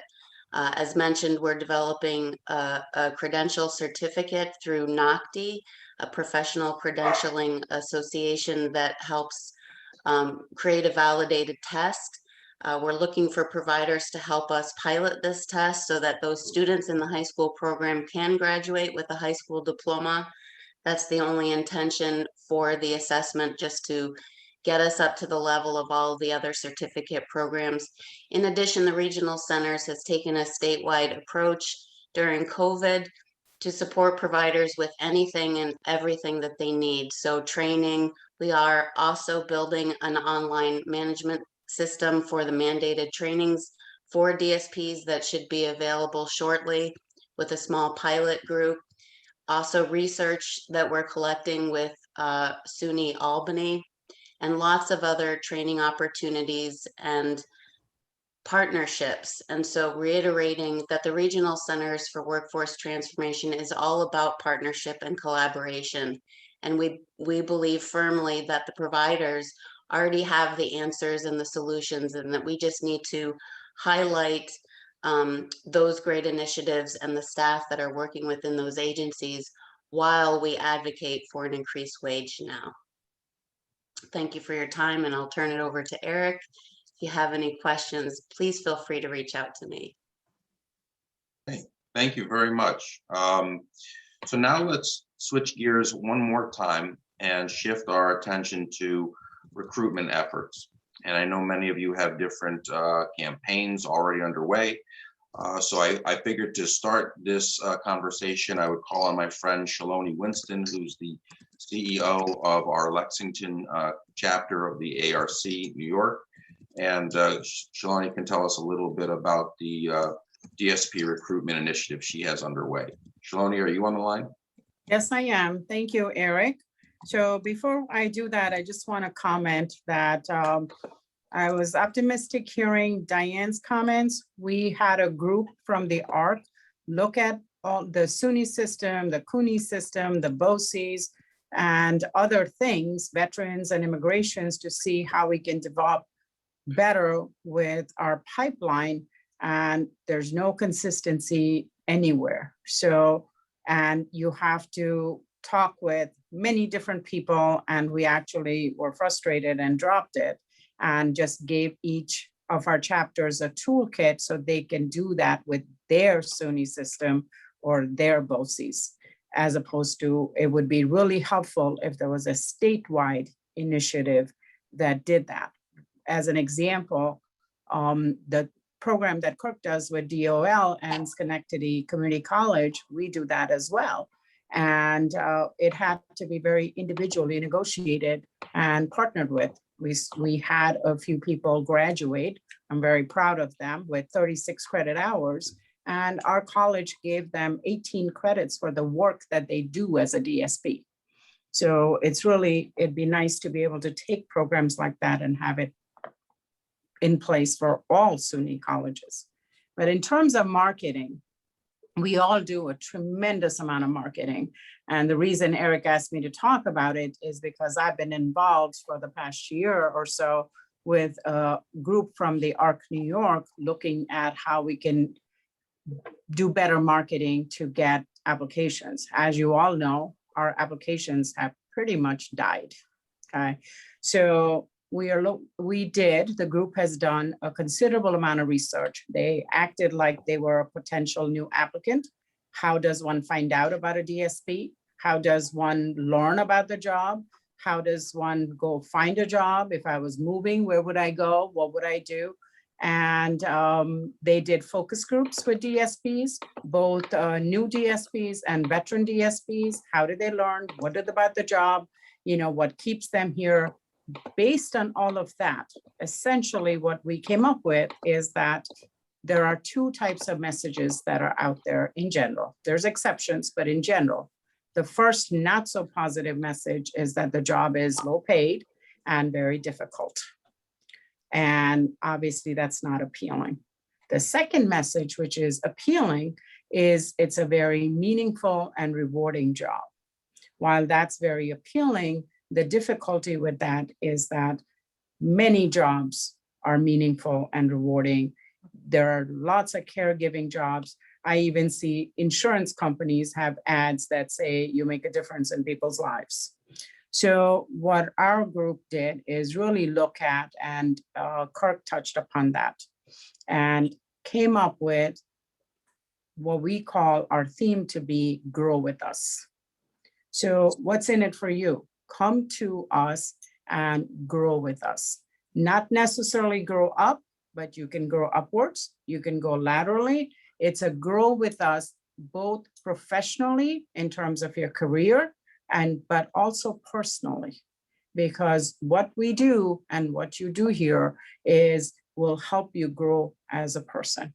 And we have put together testimonials of people that have grown in the industry, in the field, to jobs within the field, to jobs outside the field, but have a base in DSPs, but also personally. People talk about how they're able to help their aging parents because they have experience as a DSP. So we are working on a statewide campaign that focuses on the DSP rebranding as Grow With Us.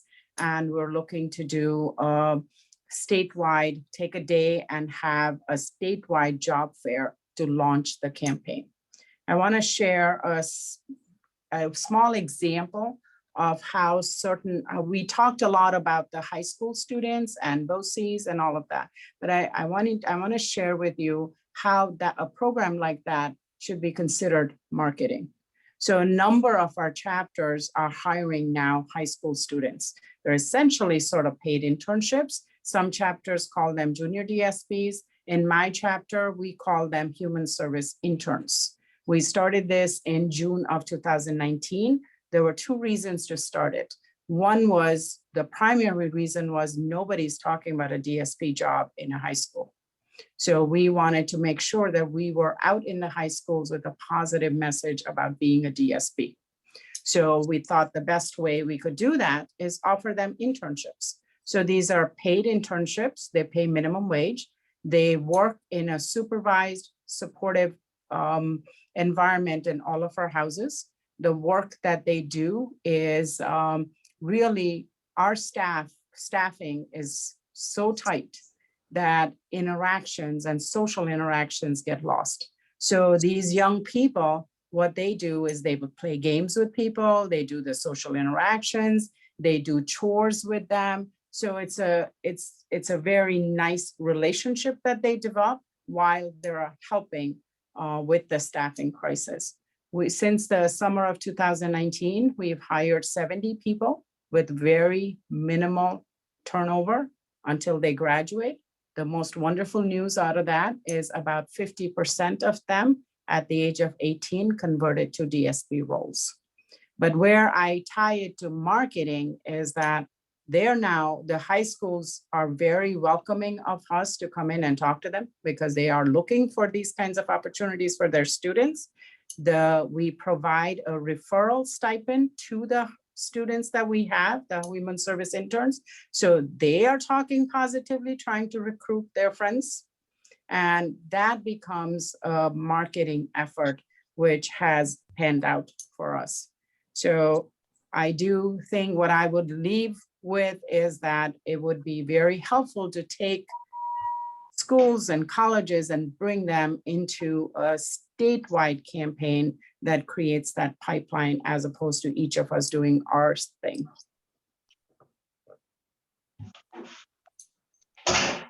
Okay, thank you, Shaloni. And I would encourage anyone that has interesting or innovative marketing or branding campaigns for DSP recruitment to certainly weigh in at this point.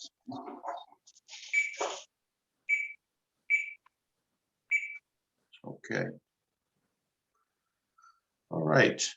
Susan, Rhonda, any parting words or things we may have missed before we pivot back to Tom? I don't know if it's things we have missed. I think we've discussed a lot of good things, and I think we've all discussed it. You know, first and foremost, we've got to deal with the pay. And then, you know, there's a lot of wonderful, wonderful ideas out there. One thing I just wanted to bring forward is we need to have a really good dialogue with our DSPs who have stayed with us. Why have they stayed? You know, why is Becky still a DSP? What's really grabbed her, and what could we do for her? You know, doing those stay interviews, which, you know, I can speak for my own organization. We've spent a lot of time on exit interviews, and now we've started the stay interviews, which honestly have helped us a little bit more in seeing what's important to the DSPs. We're looking at our benefit package. What's in there that maybe nobody really wants or would be willing to swap out for something else? You know, those kind of ideas for within your own organization to put more perhaps into a paycheck. So I think, you know, talking to the people that are doing those jobs each and every day, especially your long-term staff. I mean, Becky said she's been 10 years. Great. Let's see, you know, where she is. So just a thought. And I just want to say again, it's great to see the whole state working together here, sharing their ideas. And that's what we need to do. We need to be united. I think we all talked about it. Tom talked about it. Eric, you talked about it. But we are one field, and let's make sure we continue in that vein. If I could just add one other thing, Eric, to what Rhonda has said, and that is that what she talked about was talking to your DSPs, the folks who have stayed with you. I think right now, and I've heard it from so many people, that our DSPs are really just COVID weary. They have worked so many hours over this last year trying to keep our people safe. And while some of us were able to give them hazard pay, some, you know, agencies did different things to say thank you. But the fact is they came in every single day and took their own lives in risk for their lives or their families when they had to go home, but they did it because they care. We need to talk with them now about what made them stay and what can we do. I think Rhonda is exactly correct in that. All of these programs that we just talked about today will give them hopefully a future of staying with us, a future of making more dollars, a future of having a career that has growth and within it. But right now they're just COVID tired. And I think we need to support them however we can today so that they don't leave us. Thanks, Susan and Rhonda, and thanks to all the panelists. As I said on the outset of the panel, we have an amazing opportunity here before us. We've identified a number of them in this discussion. And the question we all need to ask ourselves on this call today is, are we going to seize it? If not now, when? And now is the time to do it. So we have great momentum. We have all the stakeholders here today. Let's get some of this stuff done and change our environment going forward.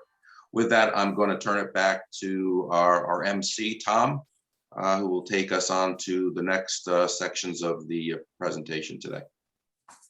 Thanks, Eric and Rhonda and Susan. I have to just say that before we leave, I just, my dear friend Ann Hardiman put a really nice piece in the chat. What other state has adopted the core competencies in the NADSP Code of Ethics for DSPs? And for all that, you know, the salary should be raised, that we need to take steps, you know, we need to increase their wages $5 an hour to build career paths and make them feel, basically make the DSPs feel that they're in not only meaningful work, but a meaningful career. Yeah, I mean, and their other option is that when we don't have the DSPs, if we can't do that, well, we're just paying them overtime. So we're spending the money anyway. We really need to take that into consideration. I'm glad Susan mentioned the pandemic. Many of our valiant DSPs passed away as a result of getting COVID and as a result of their proximity and the kind of caring work that they did throughout this past year. You know, to Joe's earlier comment, he mentioned that the median age of DSP is 47 years old. We need to build a future. We need to build a future for individuals as well as for the service system we have. There are 867 occupational codes. We need to make it 868. So we have a lot of work to do there. So thank you, everybody. Great contributions. So many good ideas there. And hopefully I know a lot of people like me are probably writing them all down. So, if we can get to them and try and scale them, then I think that we're going to have better days ahead. All right, so now we are up to a tough area for us, but an area that we need to cover. And that's the fiscal needs of this sector. And who better to lead it off than the President and CEO of the New York Alliance for Inclusion and Innovation, but Michael C. Ryder. Michael. Thank you, Tom. Good afternoon. No, good morning. It is still, I guess. I'm really glad to be part of the conversation today. We're going to do our best to get through some of this stuff here. You know, they say that you can do anything with enough money. And well, I wish that we had all the money that we needed. Clearly, that would be a nice blessing. And while I think that money is clearly part of the problem, I don't think it's all of the problem. We're going to try and get into some of that here. A quick observation before we begin. You know, I've been listening to the conversation for the past couple hours now. You know, and I think that we have a long-term problem that has become extraordinarily acute, and it has kind of waved back, come like waves. Like it's been acute a couple times now, but now I think it is even more protracted than I think we've ever seen before. And I think that the short term, I actually remember 3 years ago, we were having very much the same conversation in a summit that was hosted by the governor's office, where many of these same ideas were actually being discussed. But that was kind of the last time we were at a crisis point like we are now. And now we're kind of going back into this, trying to figure out how we kind of dig ourselves out. Yeah, but you look at this and you step back for a second, and I think that we have kind of a societal devaluation of the jobs of being DSPs and other like jobs. And I think that, quite frankly, that has probably something to do with some of the institutional racism and bias that we as a country are now wrestling with on a more wholesale basis. But that has corresponded then to a government slipping in its participation financially, if you will. No better example than that here in New York State than the lack of a COLA over the past 10 years minus this past year, and one of those 0.2%. And then you have the minimum wage and the fast food minimum wage that have kind of compounded these factors even more so. And then I think Rhonda was putting her finger exactly on it before. COVID has just kind of put things over the edge. You have DSPs who have been facing the risk of infecting themselves or their family members, the childcare issues that so many of us are dealing with kids who have not been in school, and then the unemployment insurance, which I saw some comments in the chat about. We'll maybe get into that, a little of that here. The unemployment insurance in many ways, I think, has kind of put things over the top, making it just an irrational decision in many ways for some DSPs to maintain their job and to continue to work. I think we're going to need to be thinking about how we triage in the immediate term, and that's going to require some money. And we are advocating that we should take some of those resources, for example, from the enhanced FMAP resources that New York State is expected to receive, and put them directly toward DSP salaries, so that we're recognizing some of those things that Tom was just mentioning, that Ann was mentioning in the chat, about those things that DSPs are already doing. But we're going to need to dovetail those things with longer term solutions that go beyond the money itself. So I've asked a few people to help me in some of this conversation, and I also want to create opportunities for others to join the conversation as well. I have a couple points that I was hoping we would get to first to kind of set the stage for some of this conversation. And the first person I'm going to ask to speak briefly is Maureen O'Brien, who's the executive director at New York State Industries for the Disabled. Maureen, you recently had an economic impact study, if you will, about the programs and services that NYDA operates. Can you just teach us a little bit about this? Because I think it's important that we think about how these organizations are so deeply rooted in their own communities, the type of tentacles, if you will, that they have in their communities. Yeah, so thank you very much, Michael. When I came on at NYSID 3 years ago, we had been struggling with the state on getting them to recognize the importance of this organization, the importance of job creation for individuals with disabilities, and what that meant as a multiplier effect in the economy. And in going back and forth with trying to get them to recognize it, it was clear to me that me making that argument as someone who ran an organization, it was lost. So we went out and we hired an independent third party called the Rockefeller Institute of Government, and we commissioned them to look at everything we do at NYSID and what that multiplier and economic effect was. You know, we had a feeling it would be pretty good based on what we know that happens with individuals with disabilities when they have a paycheck in their own community. We had no idea it would be as spectacular as it was. You know, for the over, you know, just under 7,000 jobs created in 2019, we had a multiplier effect of $368.9 million. It allowed us to level the playing field in our discussions at the state that we had not had in the past. So, you know, when someone said, why is that job really important? I was able to pull out the Rockefeller study and say, it's really important for the following reasons. So I think it's a tool that is a worthwhile one to look at on our industry overall. And I think many of the same folks who are part of Michael's organization, part of NYDA, are part of NYSID as well. So we've started a dialogue among this group on how do we look at the economic impact of this industry as a whole, and how do we go back to Rockefeller and have a second discussion on that. Yeah, it's really, you know, you think about this and it's, as I said, they are incredibly deep rooted. And when you think about these organizations, I think many people look at these organizations as taking from government, but in many ways they are giving back so much more, even economically speaking, to their individual communities. If we just talk about an extra dollar per hour in paychecks of DSPs, those are extra dollars that are going into the gas tanks and to the food, you know, into the grocery stores and into the, all of those things that happen within their, within the communities where those DSPs live. So we need to be cognizant of that. In many cases, these organizations of folks who are on this call are the largest employers. So I live in Albany. Center for Disability Services is a top 10 employer in my county.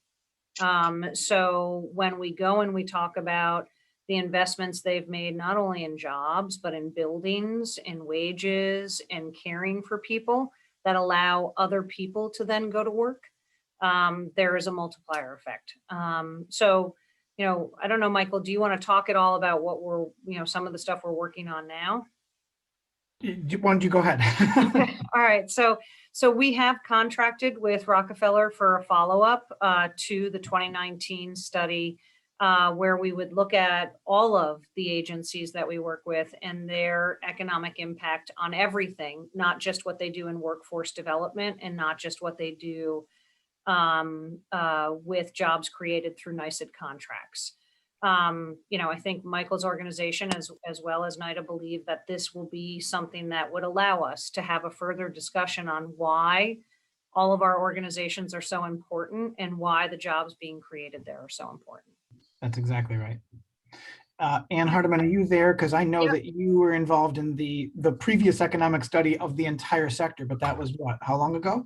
It was a while ago, but it still has bearing, I think, not necessarily for the numbers, but you know, it's fascinating. The economic, the New York State Division of Economic Development develops in multiplier effects in different areas. So they have a health services one, and at the time it was statewide 2.01%. So it's not just the dollars that a DSP spends, their wages, it's the, you know, what they bought at the pharmacy, they employ people and those dollars are spent in the community. It's a multiplier effect. So it's an awesome impact that not-for-profit providers have in their communities. And we had calculated using the CFR data that about 95% of an agency's budget is just invested right into the local economy. And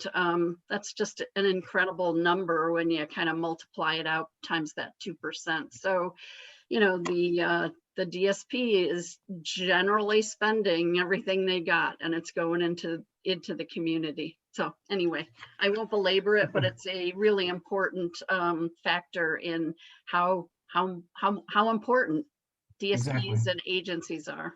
Yeah, exactly. Can I pivot over to Kirk, invite Kirk back into this conversation? Kirk, I remember the story that you told me about kind of trying to catch up or get ahead of, if you will, the minimum wage and get to competitive wages. Can you just share what that story looks like from a historical perspective and how maybe that's run into the problems that it's run into in most recent years around minimum wage and compression?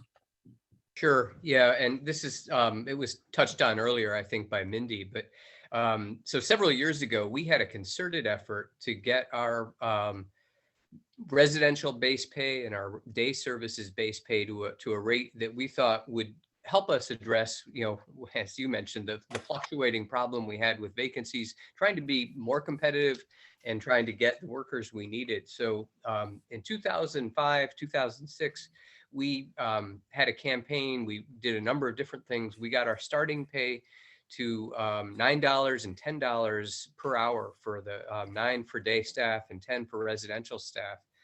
At that time, in 2005, the minimum wage was $6 an hour, and it went up to, I think, $6.75 that year, and it's taken a steady progression up since then. But at that point in time, we were more than 50% above the minimum wage. That's what we had to pay to compete in a very challenging marketplace. And, it's 2006, it's not that long ago, 2007. We know what the minimum wage has done since then. It's more than doubled. And it, to add insult to injury, or, it's not an insult, it's really getting funds to workers who need them. But the fact that in upstate New York, our minimum wage now is $12.50, but the fast food industry minimum wage is $14.50 and going to $15. It means most of us are paying our workers below the minimum wage for the fast food industry, and that's intolerable. I mean, that we can't abide that. We know, going back, someone mentioned the Be Fair campaign, the efforts we undertook to, that was going to be a 6-year or a 6 raise campaign to get our wages up to, I think that the target, again, each region had a living wage target based on an MIT study.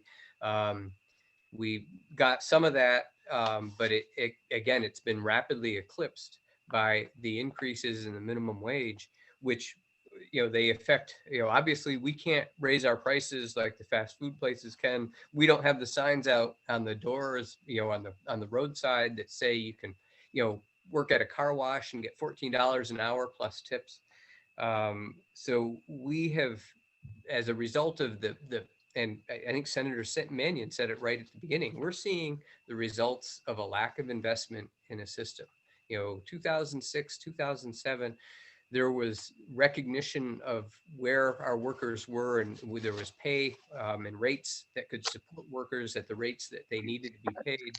We don't have that now, and we absolutely have to have it. And that's, it's kind of old news. I started to get really depressed as I, thought about all of this, but I guess the thing that I come back to, and that we've touched on it, but I don't think we've focused on it enough, is this is a time of unprecedented opportunity. We have an administration in Washington that recognizes the need to develop and build a caring infrastructure. We have funding coming into the state that we haven't seen in years. So we have a chance, and I think this summit couldn't be more timely for us to unite, to agree on the key issues, and to move forward and to get the recognition and the support that we need as a field. But the last quick point I want to make is, and again, this was touched on earlier, but it's not just the starting wage, it's the compression, and it's the impact it has on our existing workers. And it, we have just recently, we've raised our starting wage with the minimum wage increases. We've tried to track it. So since 2017, our starting wage rate has been increased 25%, but our next level supervisor has only seen an increase ranging from 12 to 10%. So that, and we put everything we can into those salaries, but and I think Candace mentioned this right at the start, those managers are the key people to train new DSPs coming in. They're the key people to maintain the right atmosphere and the setting that you want in a house. And we are killing them. We are draining the life out of them by asking them to do what they're doing, and we're not compensating them fairly for it. And so we need a huge investment in the system to make up for 10 years of failing to invest. And we need to start recognizing, all of those levels so that we can have the workforce that we need. And so the workforce we have can get the pay that they deserve. Kirk, you said it before about compression, and I know that's been kind of a dirty word when we've raised it with policymakers in the past, but the truth is that the state has an entire system called the civil service system that is intended to actually address those exact same issues. So I don't think we're asking for anything extraordinary. I think we're asking for things that allow the organizations that operate and that employ direct support professionals to be able to deal with market forces in a reasonable way with the resources that they can get from government. And that brings me to another point, which is, this was mentioned earlier briefly, but these are organizations, these are services, excuse me, that are essentially 100% funded through government, because New York State is the one who has the responsibility to provide the services under state statute. And the providers are in many ways essentially the contractor by which the state fulfills that responsibility. And the providers in this space are at least all 90%, if not way more than that, funded through government resources of some kind. So it's not like these organizations can go out and do more bake sales to be able to raise those wages to the types that we're talking about today.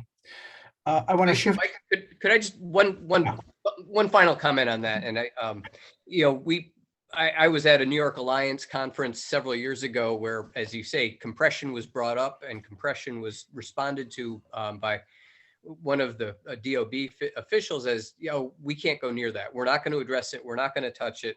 And then I think gave the example of, well, we've frozen our increases. We're not doing the 3% or whatever was called for in the current CSE contract.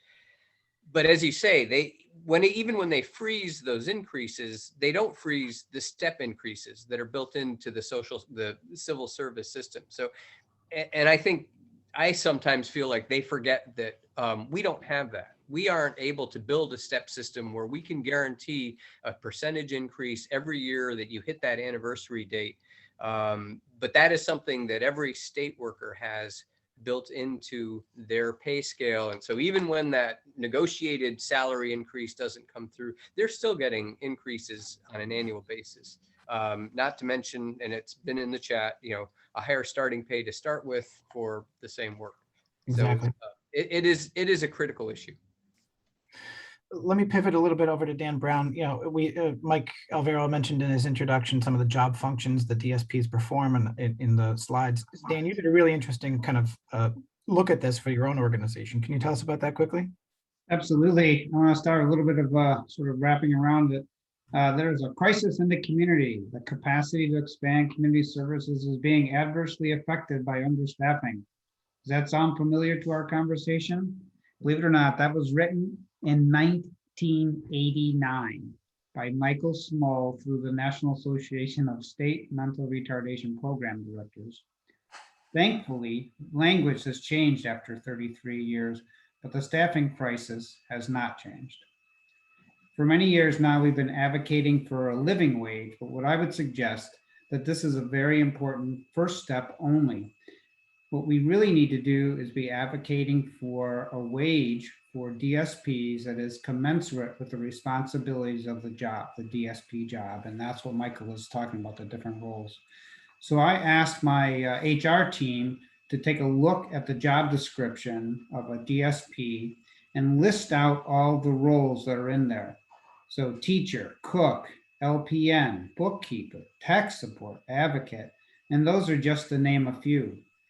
They then gathered the information for the starting and average wage for all those roles. If you assume an even weighting between those roles, and in the Finger Lakes area where my organization is, the starting wage would be $16.23, with an average wage of $17.55. That's 20% more than our rates would allow us to pay our DSPs. I did a little cross comparison across the state, and I'll just say a few of them. In the West, Buffalo would need to be at a starting wage of $16.99. Albany would need to be at $16.31, and New York City would need to be at $32.28, just as a starting wage.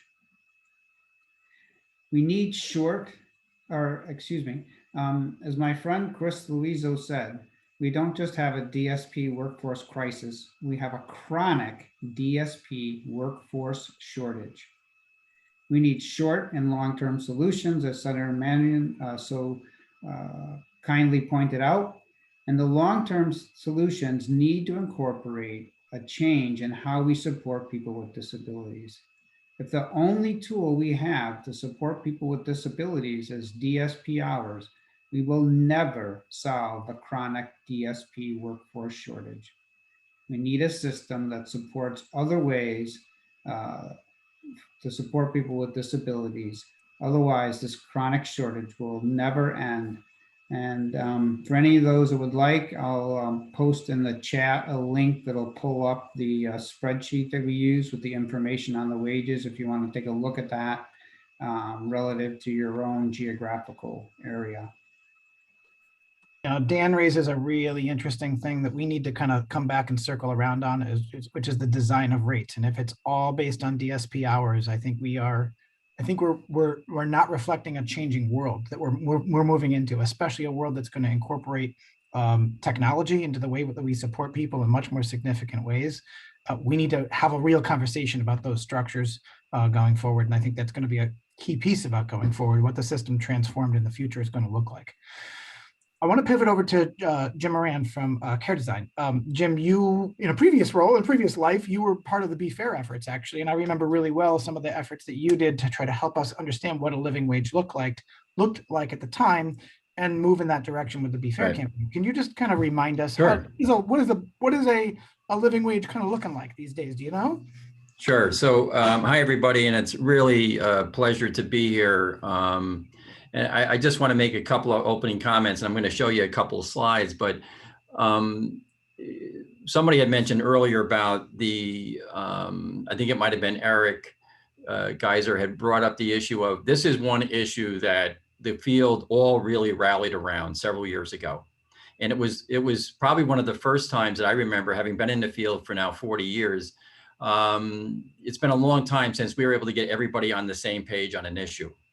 And when we all came together back in 2016, 17, to really try to put an end to this problem, I shouldn't say an end, but really to set it on a pathway that was going to move it the way it really needed to move.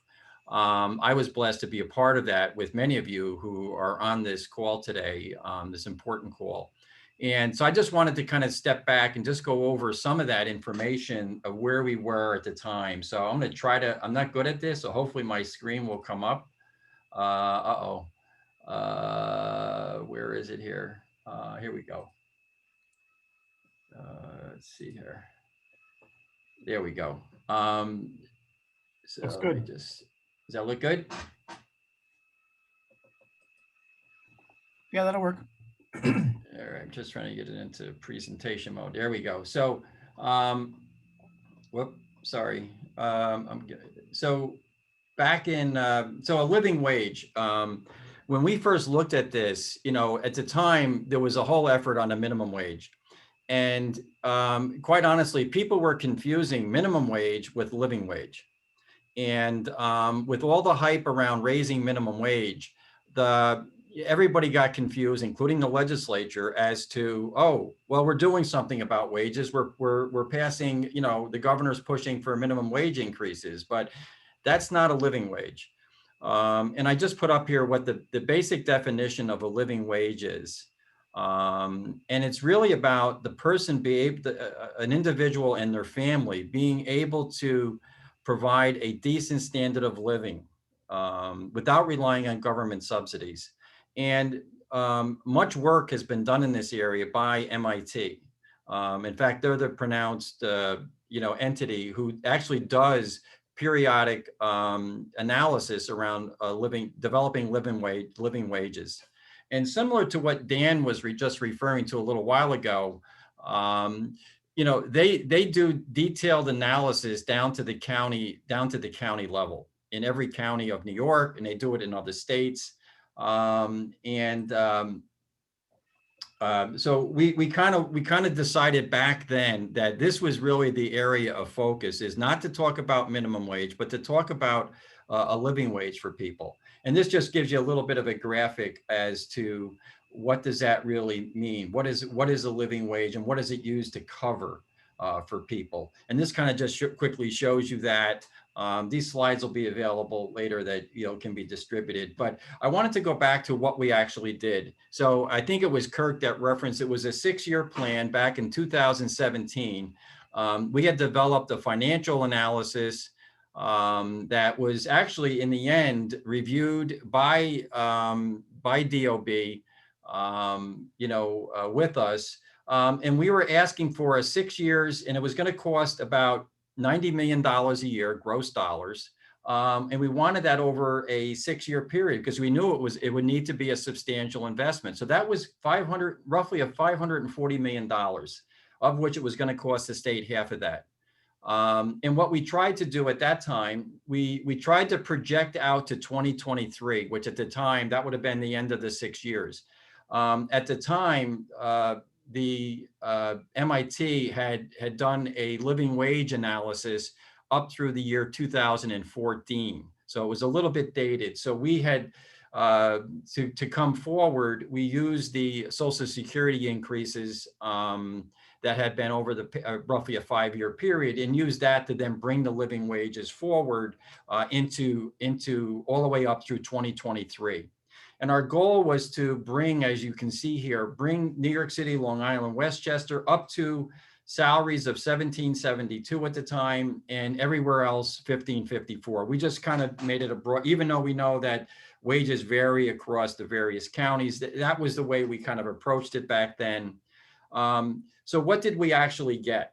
So what we actually got were, I would say 4 years of adjustments, 3.25% increases, 2% increases, which totaled about $318 million. So we're still short, quite honestly, of that commitment that we were looking for, just to bring it up to, at the time, which would have been a living wage back in that period of time, right? Using those numbers coming forward. But we know that this is not likely to be the current living wage numbers. And I can tell you they're not, because I did do a quick look. MIT has updated the information, and we're significantly past these numbers now.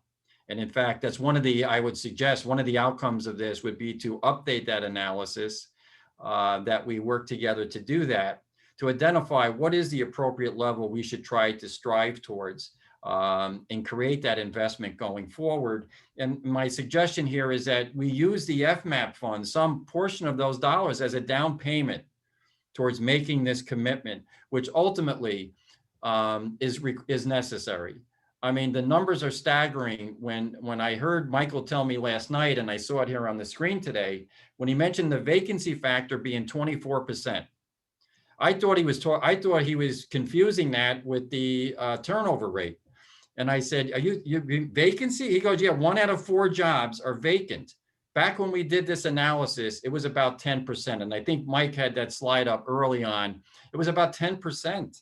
I mean, we are really, we're in tough straits here. But here's something that I wanted to talk about. The senator talked about investments. And this is, and again, I'm not saying bad anybody here, but this is the facts. This is reality. This is what's happened to our system for the not-for-profits over the last several years. I took these numbers right from the governor's enacted budget documents over the last several years. And the staggering number here is, and this doesn't include cuts. These are dollars that were approved in the governor's budget and enacted by the legislature that were supposed to happen in each year. And you can see from this chart the not-for-profits have been underfunded by $442 million of state funds for dollars that were approved in the budget, putting aside all of the cuts in addition that were taken against the providers. We have underspent, the state has underspent in our system $442 million over the last 6 years. And here we are having this crisis going on when we had dollars fall by the wayside, given back to the general funds or used for some other purpose that were meant and approved to be spent in our system.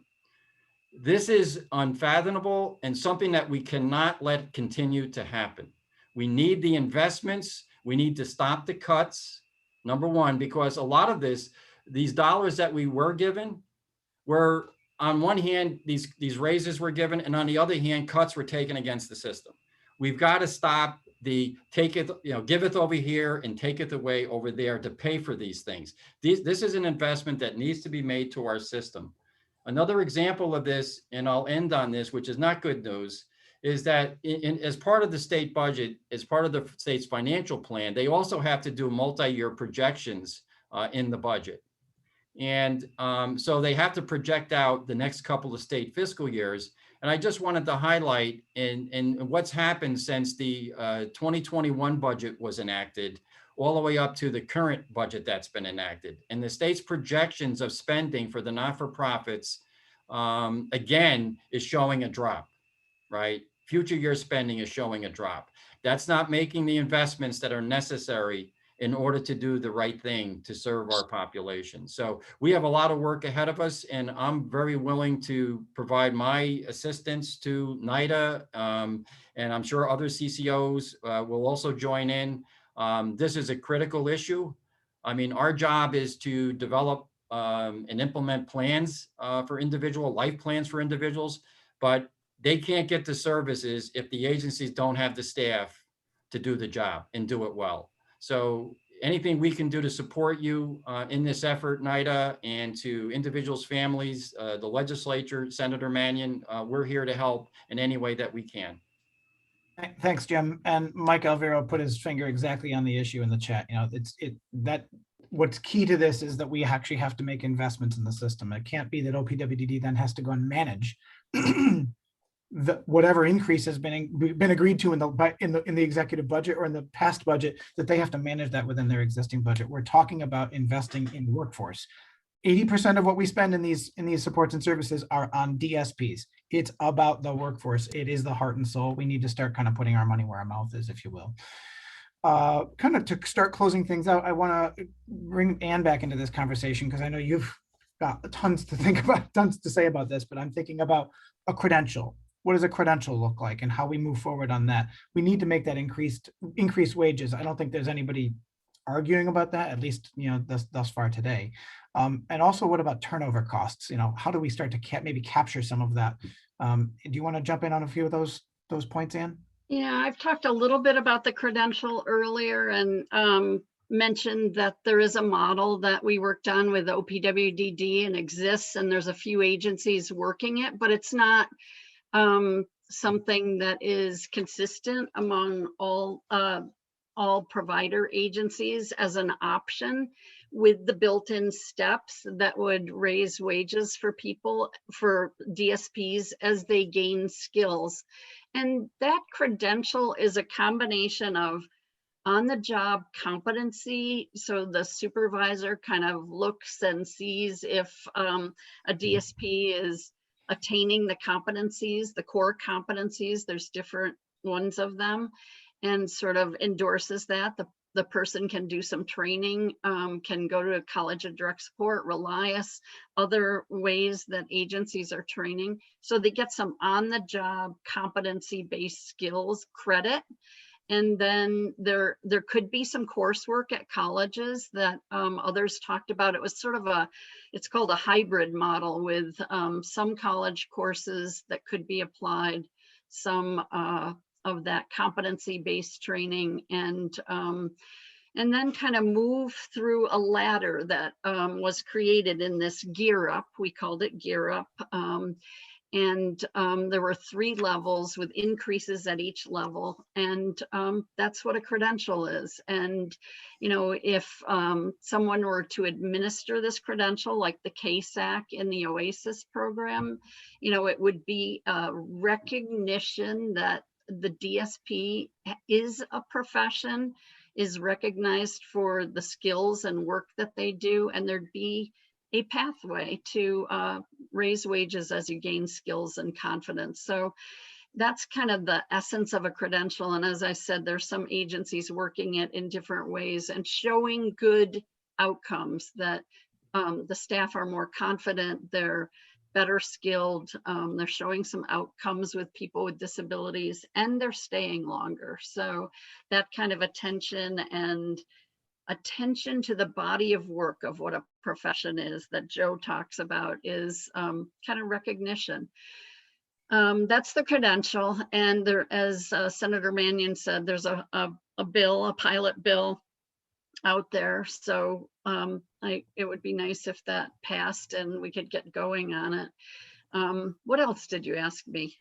Turnover. Remember the turnover cut, turnover? Yeah, so turnover is so enormous and such a wasted, I think Amy Hewitt at the University of Minnesota uses $4,500 per person as what it costs when you lose a person, recruit, and then have to train them. And lots of people go in the first 6 months, which is sad. And there's no continuity for people like BJ. And, you know, we've heard stories in the past from people with disabilities about how many staff people come into their life on a day-to-day basis, and maybe see them in intimate settings, like, you know, taking a bath. 67 people saw me and helped me. You know, that kind of turnover is enormous. So that $4,500 per person is what I called wasted dollars. Also the overtime, which we know DSPs need to make a living, but if we increase the wage, they wouldn't have to work as much overtime, and we could save some of those overtime dollars, reinvest those dollars into those wages. It does need the state to sort of give a period when we can do that and work on that investment and you know, the return on investment. There's an incredible return on investment when people stay. I'm not talking about the people that we know you may need to, or that may need to leave for their family. You know, we talked about the unemployment rate right now and how it's hurting. There are some people that need to stay home with their families, can't expose themselves to COVID in our programs. And so I feel a little bit, I know it's an issue, but I don't really blame DSPs that might need to stay home and rest after everything they've been through.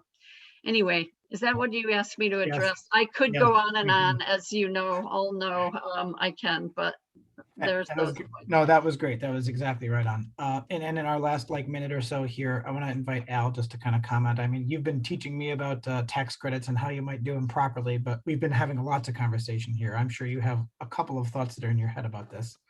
Sure. I think today's discussion has been really helpful. Kudos to NYDA and the provider associations and everyone that presented. But I want to say the data that Jim was just talking about. I mean, that shows the significance. What Ann was talking about. Shows the importance of doing things and doing some of the right things. So.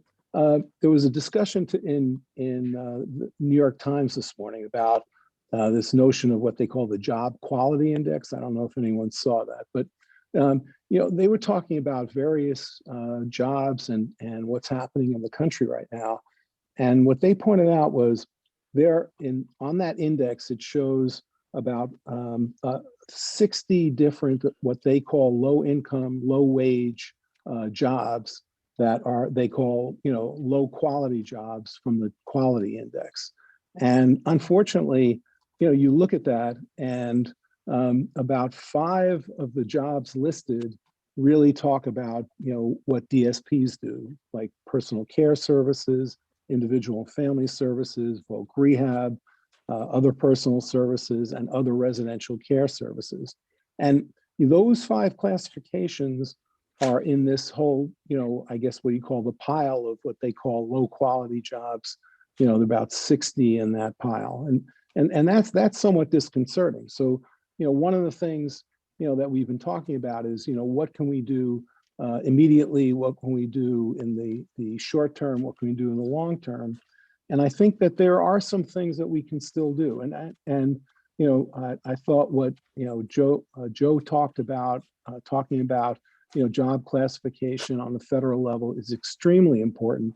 But there are some things that we can do in the tax arena, relative to tax credits on the state level, and can be done much more quickly by the state, and the tools are already there.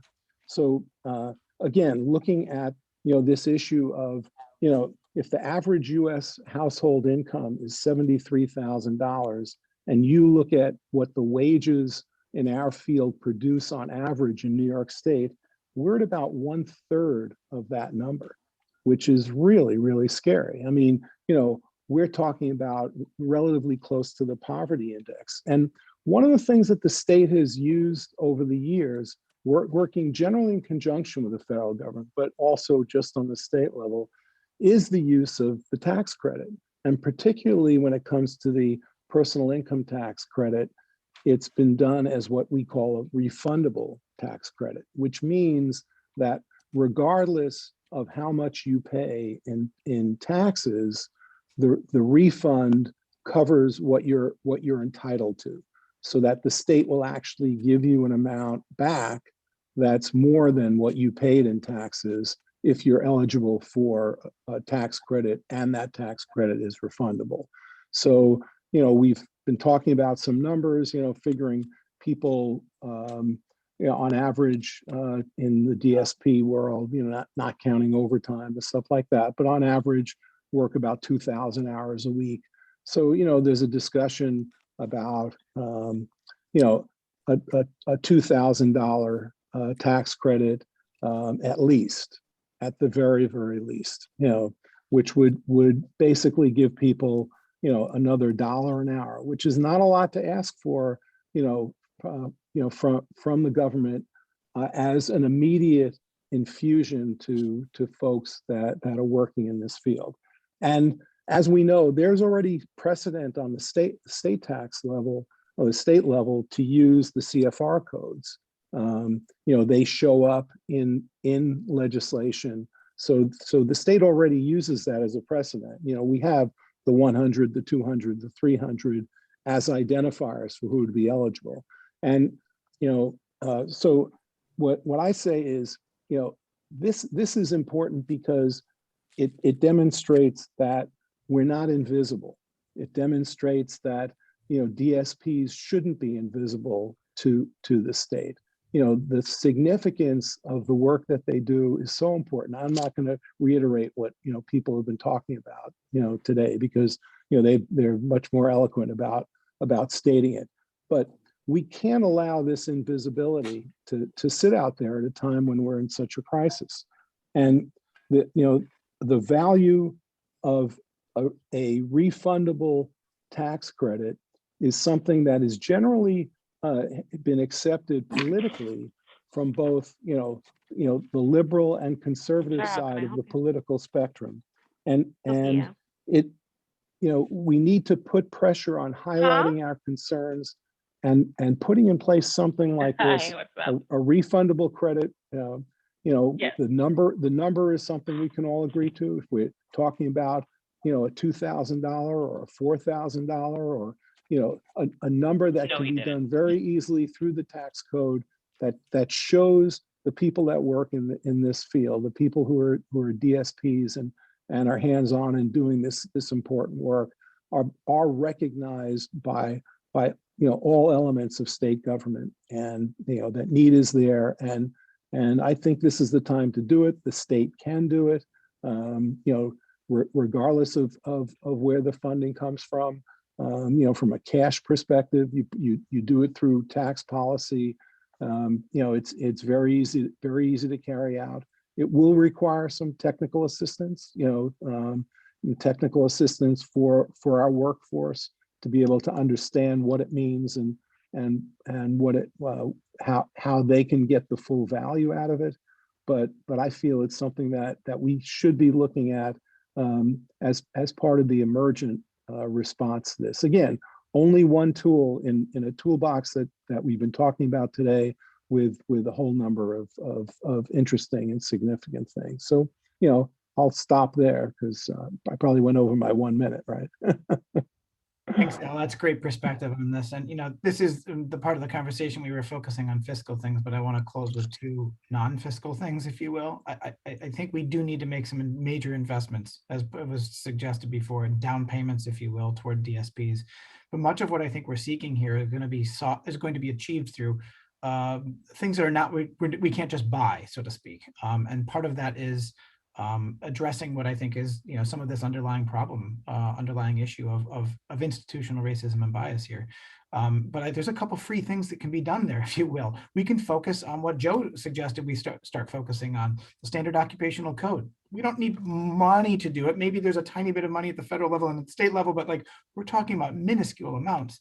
And trying to create some career ladders or career lattices with other sectors where DSPs can have job functions that cross between a variety of human services sectors. If we introduce different platforms by which we can support individuals, including through technology, it creates some of those opportunities for finding other jobs that don't necessarily take you out of the field per se, or out of the job of being a DSP per se. But I'll close on this note, which I think is that I find it pretty ironic in many ways that we're talking about this invisible population of direct support professionals, at least to the government, and how difficult I think it is for DSPs to be helping people with disabilities pursue the very same desires, opportunities for inclusion and equity in their communities that they themselves as DSPs are searching for and seeking themselves. In many ways, it's a very thankless task, and so I thank the DSPs who do this on a day in and day out for lots of the people that we love and respect, including folks like my brother. So, Tom, back over to you. Great, Michael. I can't believe you went over with regard to discussing money. That's just shocking. I don't know how that happened, but nice job, everybody. A couple of quick things I want to mention from the chat room. I know a lot of good stuff going back and forth, a lot of great comments. Just want to give a shout out to Kemenick from the governor's office. He was dialoguing with a number of folks, in the chat. There was a question regarding turnover, and Diane Hank from OPW sent the link to the National Core Indicators survey. And just so that New York State had been, and you saw the numbers that Mike Galvero put up earlier in terms of turnover, and we were, somewhere in the teens, then we went to the mid-20s to the high 20s. The National Core Indicator Survey, which does a staff stability survey for DSPs only in New York State, in each of the states, and in New York State, the numbers was over 36%, and that was 2019 before the pandemic. We have been far less than the national average, somewhere in the mid-40s.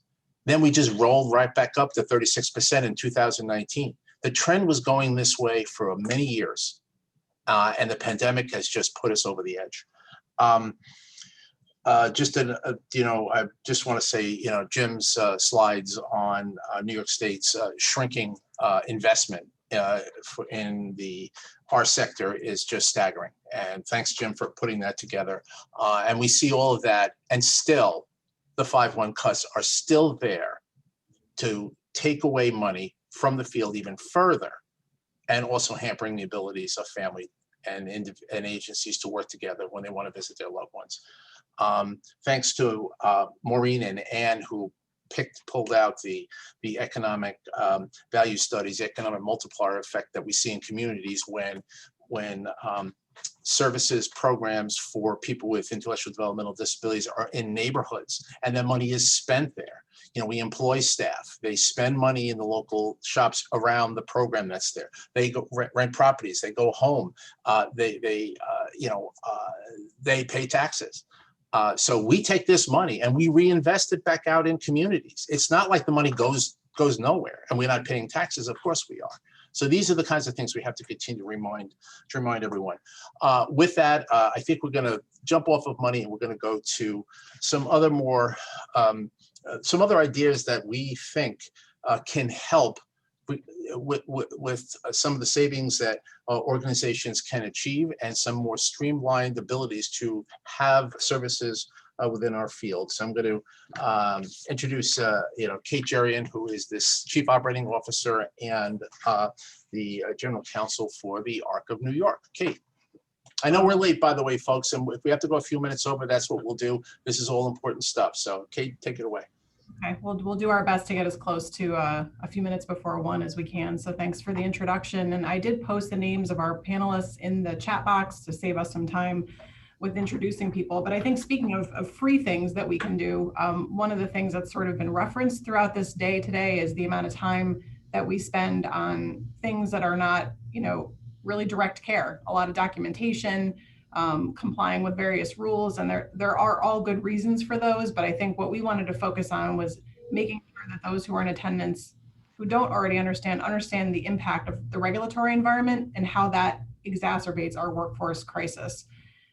We've also learned quite a few lessons throughout the pandemic, and as the governor says almost every time he gives a press conference, we're going to build back better. And I think there are some lessons that we've learned that we want to share about ongoing flexibilities that we think could help the workforce crisis. And finally, we don't have more staff to put on new requirements. We don't even have staff to fill the open positions that we have. So to the extent that there are new administrative rules, new regulations to be followed, all that's doing is layering on and taking away from time that already overburdened staff are taking to make an impact in the lives of people with developmental disabilities.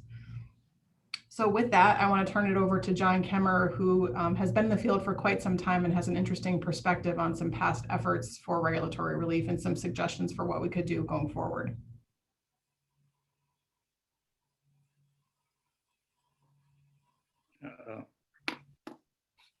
John, are you there? Unmute, John. And you're muted. Okay, hopefully that unmuted. I'm sorry, I called in by telephone today to use my phone for audio. I just want to say that, man, when I heard that computerized voice say, you are joining the meeting, there are more than 500 participants in attendance. So I will say, wow, impressive and a little daunting. So good afternoon, everyone. I'll just tell you a quick story, which I think illustrates why mandates often get established and why we're all so reluctant to eliminate them. A decade ago, an individual was forgotten on a vehicle on a warm summer day in New York City, and sadly, he perished. And it was the first such death that I could recall in my 30 plus years at the time in the field. OPWDD understandably responded very quickly and forcefully with a new mandate requiring every driver of a vehicle carrying individuals with IDD to conduct and document an inspection each and every time a vehicle arrived at its intended location, so as to ensure that it was empty and no passengers were inadvertently left on board. I would suggest that in a regulatory reform initiative, and I've been involved now in at least 4, led by OPWDD over the last 4 decades, no one is going to argue that this requirement should be eliminated. And furthermore, no commissioner would want to approve such a recommendation, and I doubt that any elected official would want to sponsor a bill to eliminate it. It illustrates that most individual mandates are based upon some rational basis for their establishment. And it's why nearly every reform initiative thus far has produced little significant relief. Individual mandates are not the culprit. It's the weight of all of them combined that are so crushing. So how do we attack this problem? Because we must take action. I mean, 10 years ago, when this requirement was established, well, we could find additional DSP at that time. And so additional mandates could be met with more time. Now it's crystal clear. DSP overtime is at its maximum. We have no more. And I recall who it was, but I think it was Jim Moran. The number of vacancies that we continue to carry in our system, I mean, I can't believe that that is even possible. It's a clear choice that we make every time we have a mandate. It's how we're going to use our precious DSP time. Are we going to devote it to documentation? And that's going to take time away from care. Or are we going to focus on providing direct care? Additional DSP time is simply unavailable.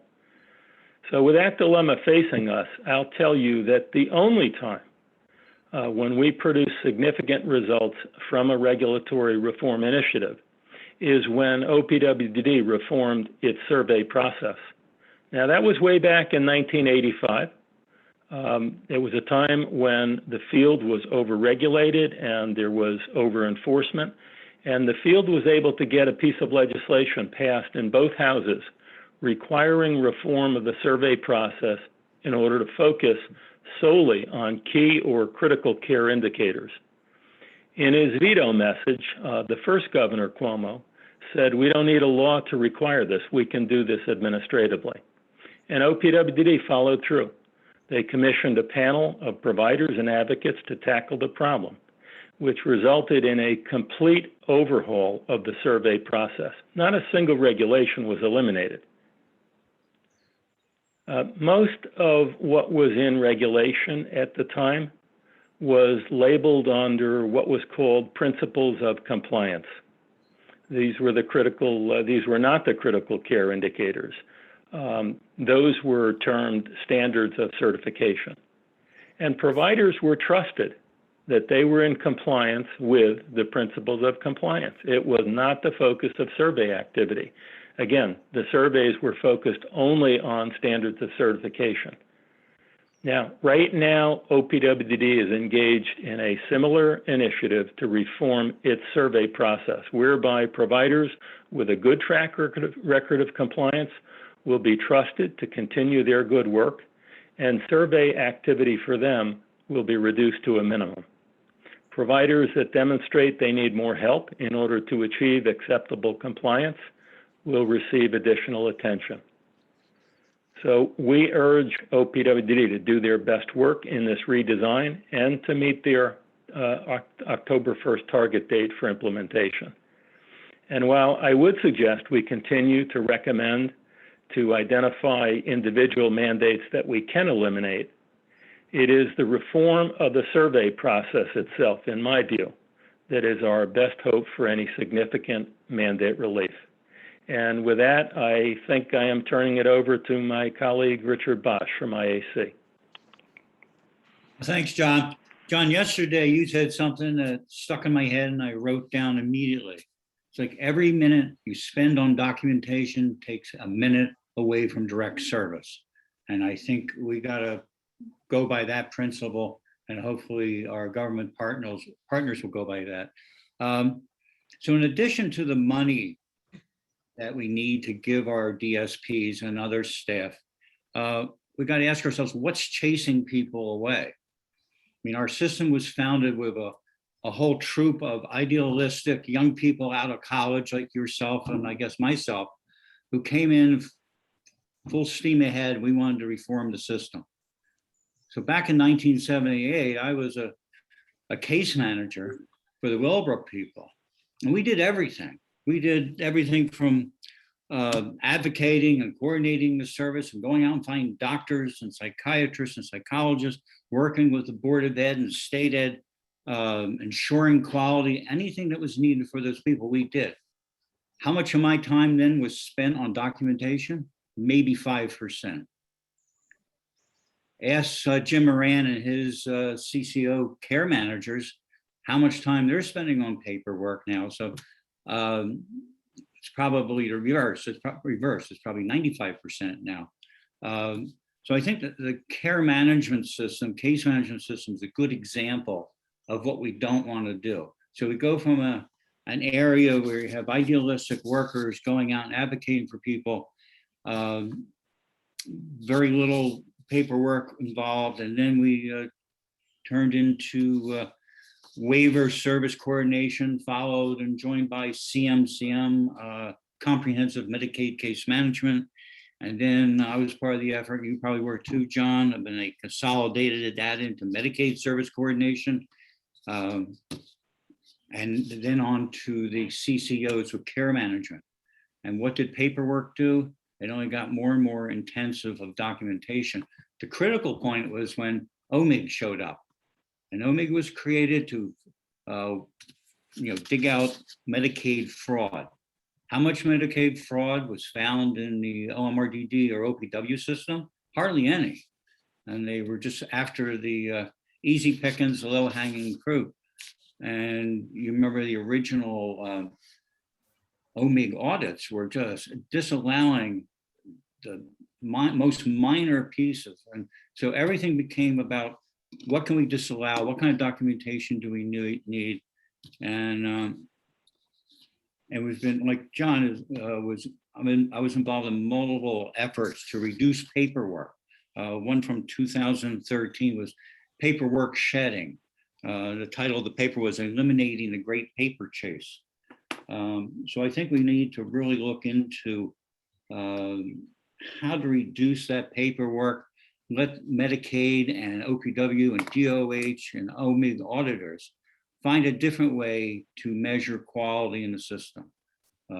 Look at the big picture. Let's get away from this, sitting down, documenting check marks and that. So that's where I think the change has to happen in addition to money, because we're still, with these paper requirements, we're still going to be chasing people away. People come into this system. Imagine someone now, an idealistic person coming in to be a care manager under a CCO. And what do you get hit with? Life plans, staff action plans, so on and so forth, all the billing requirements. So I think we have to keep that in mind and focus on that. And I'll end it there. Thanks, Richard. I think that's a really important point that you made at the end, which is not just that we don't have the staff to devote to additional requirements, but that the nature of the job is not as attractive as it used to be. And it's not, bringing people into the field in the way that we would like them to be inspired by the work that they're doing. And with that, I think I'll turn it to Ellen and Maria to talk about the provider point of view in some terms of some lessons that were learned throughout the pandemic and some suggestions for flexibilities that would be helpful to address the workforce crisis going forward. Thanks, Kate. And just as a comment on the documentation side, both Maria and I actually are former compliance officers.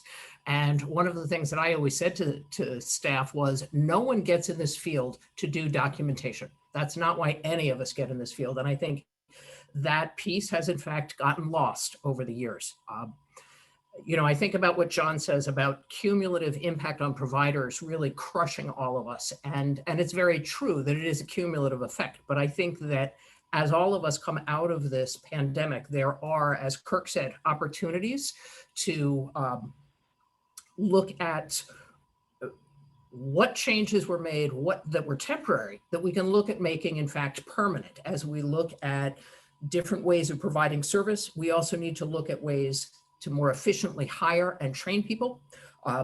We are in a workforce crisis, and it's great that OPWDD is looking at regulatory relief, but there are things that could be done today to extend some of those. So for example, I've heard a lot about different ways of providing training. Those of us who are providers know that it's hard for our part-time employees, in fact, to get all of the required trainings in. And the more flexibilities and more different ways we have to provide that, including taking training from other providers and accepting that as ways to, again, get people to work more quickly. One of the things that we are struggling with, for example, is the medication administration class and the guidance and directive that it goes back to a 4-day class. that's a strain on staff time. It's a strain on nursing time. And we have found that the one-day class, which we did in person, was just as effective in people's ability to learn how to safely administer meds. And I'm sure that we could look at our medication error rates to see if there was any kind of difference between a one-day class and a 4-day class, because that would certainly provide some regulatory relief.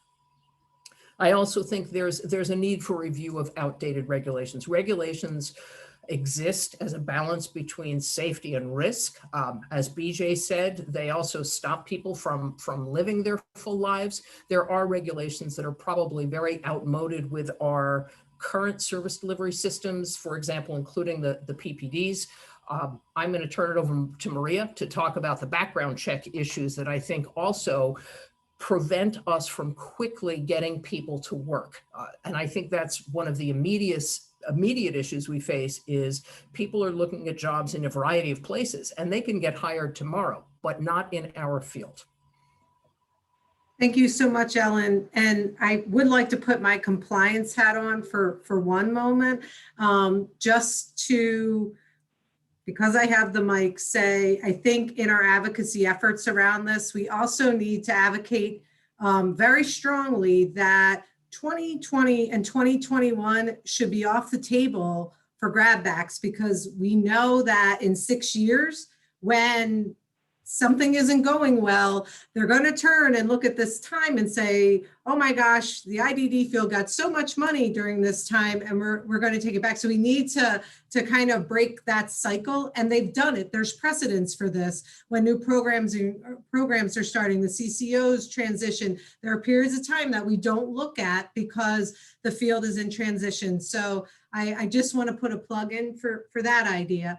And I believe we've been talking about background checks, and I see Mike and Eric up in the top of my panel. So if I get the year wrong, like remind me or throw it in the chat. But I feel like in 2015, we did an analysis and we wrote a paper about impact of the Justice Center, a new state organization in the field. And this isn't a knock on the Justice Center. I think we all do need to recognize we're partners in this. We have had much success working with partners in siloed areas such as incident management or areas of that.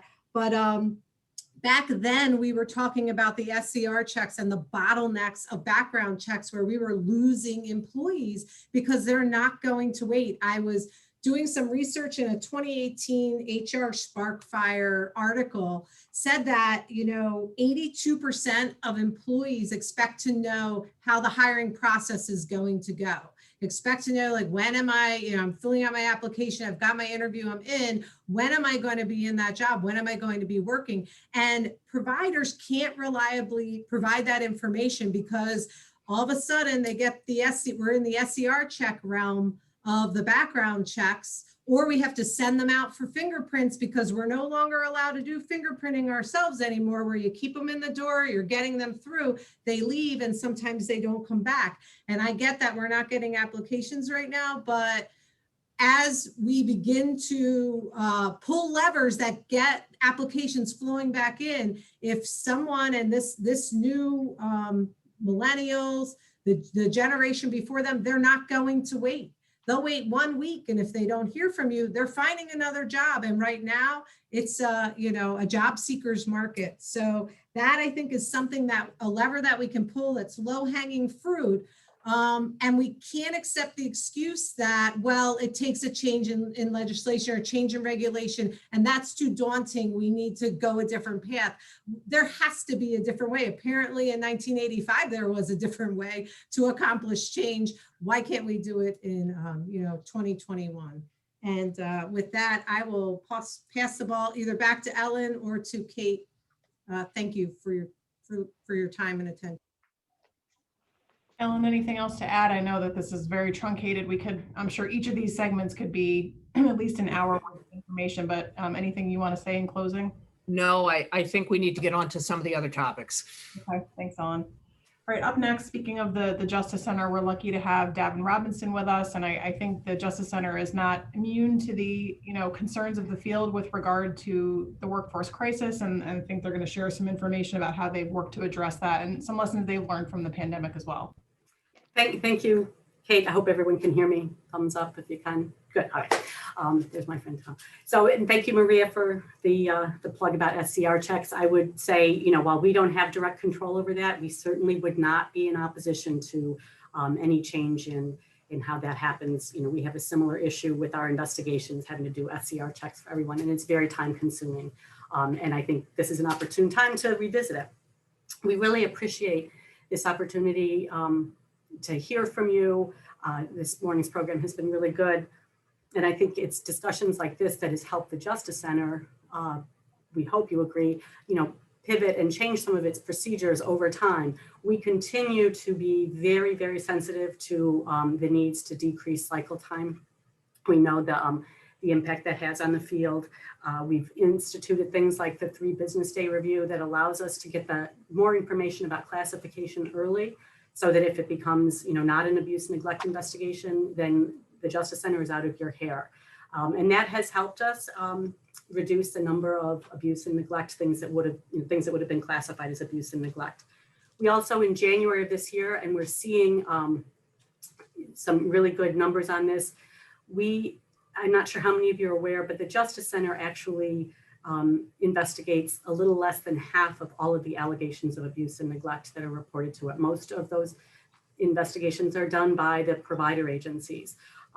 And so our call center, our triage center issued some memos, strategy memos at the outset of an investigation to help those provider agencies do more thorough investigations up front, which helps us then reduce the cycle time and get the investigation classified and done.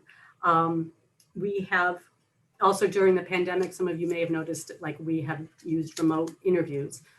And we expect that that's one of those things that we will continue whenever possible. It's a time saver for agencies, a time saver for us as well. There were a couple of things that were mentioned about trainings. I want to make sure that you're aware that the Justice Center has many trainings available on its website and more to be coming that could be useful for the workforce. We have a code of conduct training, and in about a month or so, we'll probably have a maintaining boundaries training that you can use, interactive, stop and go in scenarios that can be good for discussion. So we hope that is helpful. And then finally, I just want to say, I saw many comments about needing to, money is obviously an issue with DSPs, but really recognizing DSPs for the good work that they do. A thank you means a great deal. The Justice Center every year, we give code of conduct awards to staff who have upheld the code of conduct and done outstanding work. It's a great way of recognizing staff. Every single person who gets nominated by somebody gets a letter from our executive director saying, thank you, you were nominated, you're recognized. I know it's not the same as pay, but it is a thank you and a recognition. And how nice for a worker to get a happy letter from the Justice Center. So the nominations are on our website. I encourage you to recognize your workforce because I know they do great work all the time. And thank you again for this opportunity. One quick thing, since we have a minute or so left with you, is a question about cycle time for the investigations. I know that's always a big concern, and it leads to some staff being out on leave and other staff having to cover those shifts. And the Justice Center is very conscious of that. And I don't know if you wanted to take a minute to talk about some of your efforts there. Yeah, in addition to, the 3 business day review, that has been really helpful. It's, if we get the classification right up front, then that helps, winnow down the number of investigations into abuse and neglect that need to be done. So that's one of the things that we do. That the Justice Center doesn't tell agencies that they need to put staff out on administrative leave. When I do presentations, I often talk about, the Protection of People with Special Needs Act did not mean to substitute an agency's professional, knowledge about what to do with staff. We see so many cases, most of the cases that are reported to us are in the neglect realm, lapsed supervision maybe. So I'm not sure that in every case somebody needs to be put out on an administrative leave. And we always encourage people to, to look at ways that they can lessen, the bind for them. But, and other, we have many cases we get done in under 60 days. We still have cases that can go on for a long time. The pandemic has not made it easier to locate people. We try and do, thorough investigations, especially if it's a serious allegation, make sure we get the right information. So, but we continue to work on it. And I think, as I said, the strategy memos are helping reduce the amount of time that provider agencies are doing their investigations. And that reduces overall cycle time and keeps us from having to go back with those investigations so we can focus our resources more.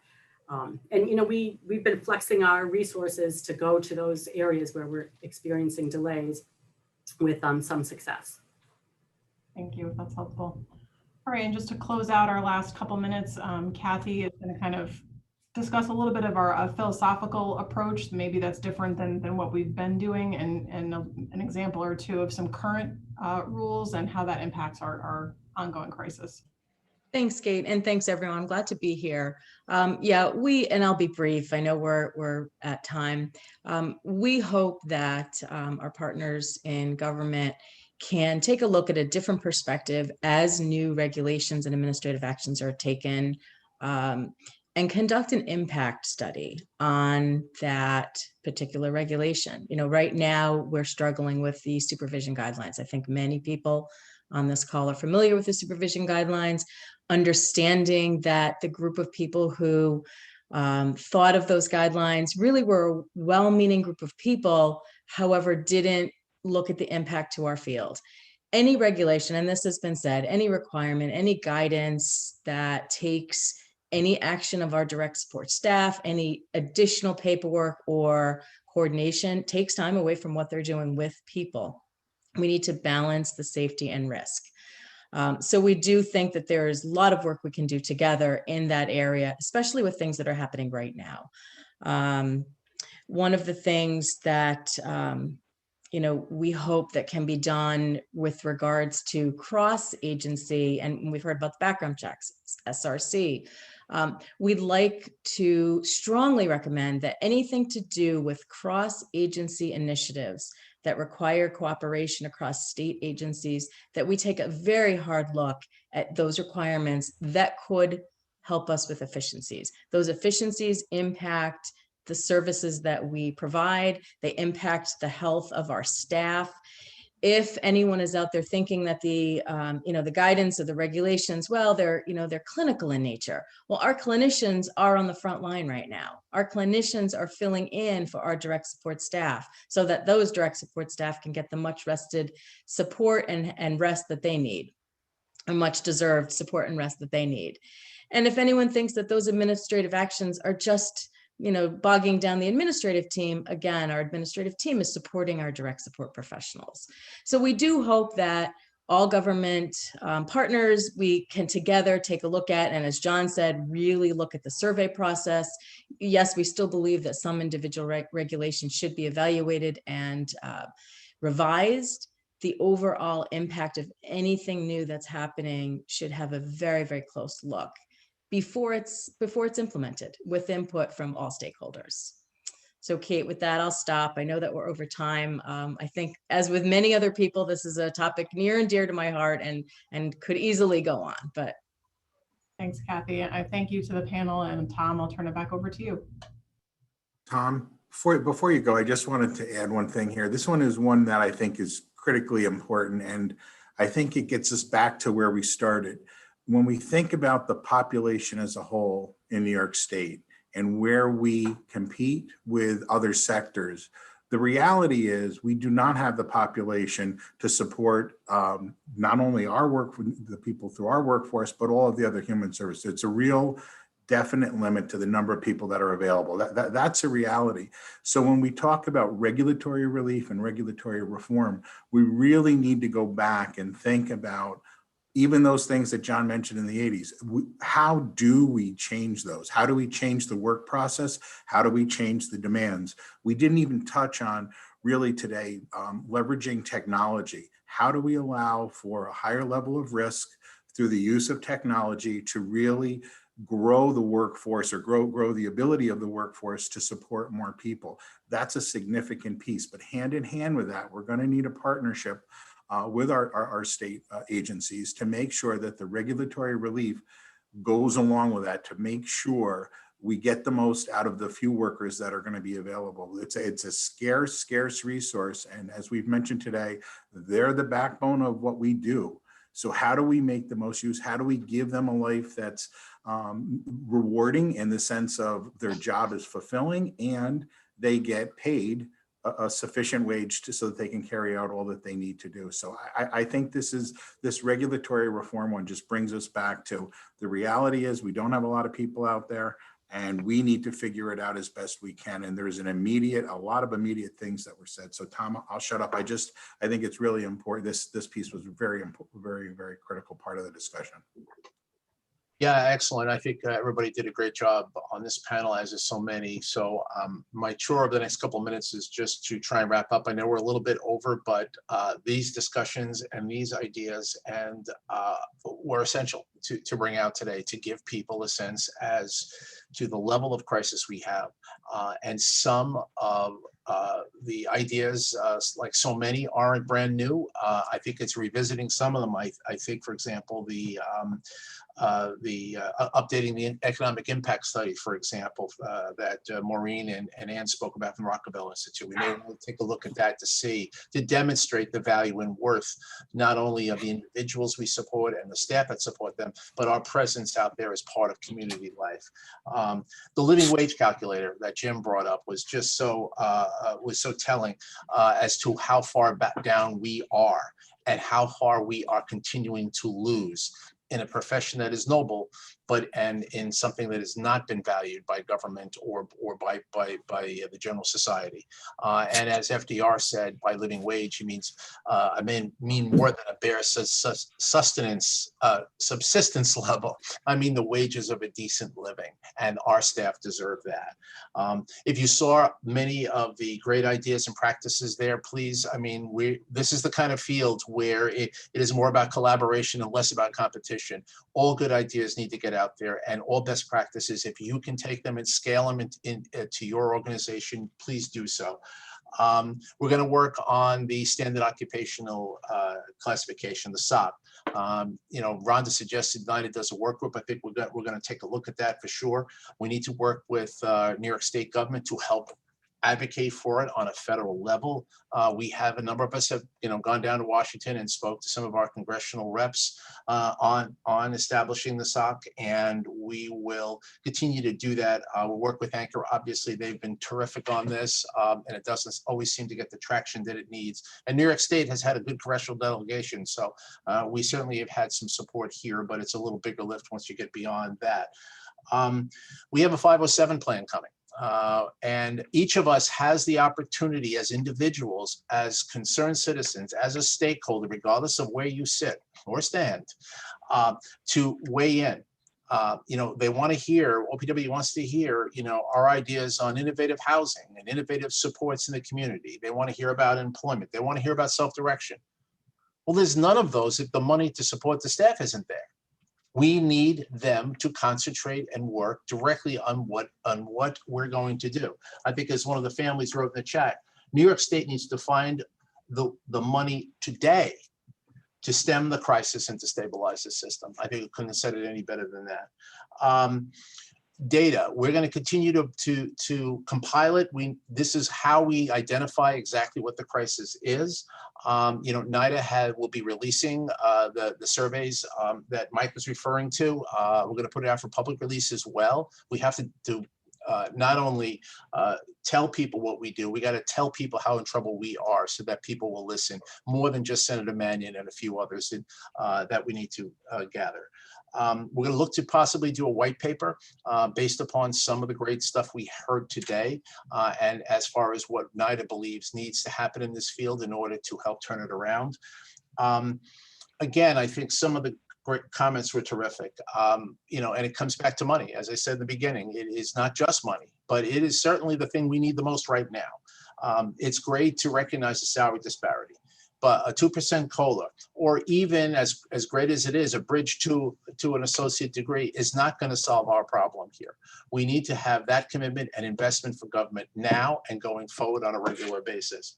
And I think one final thing that I did see was, the President's Commission on for People with Intellectual Developmental Disabilities, which reports to the President of the United States in 2017, recognized the DSP workforce crisis. Well, I think those of us in the field a few years have recognized the crisis long even before then.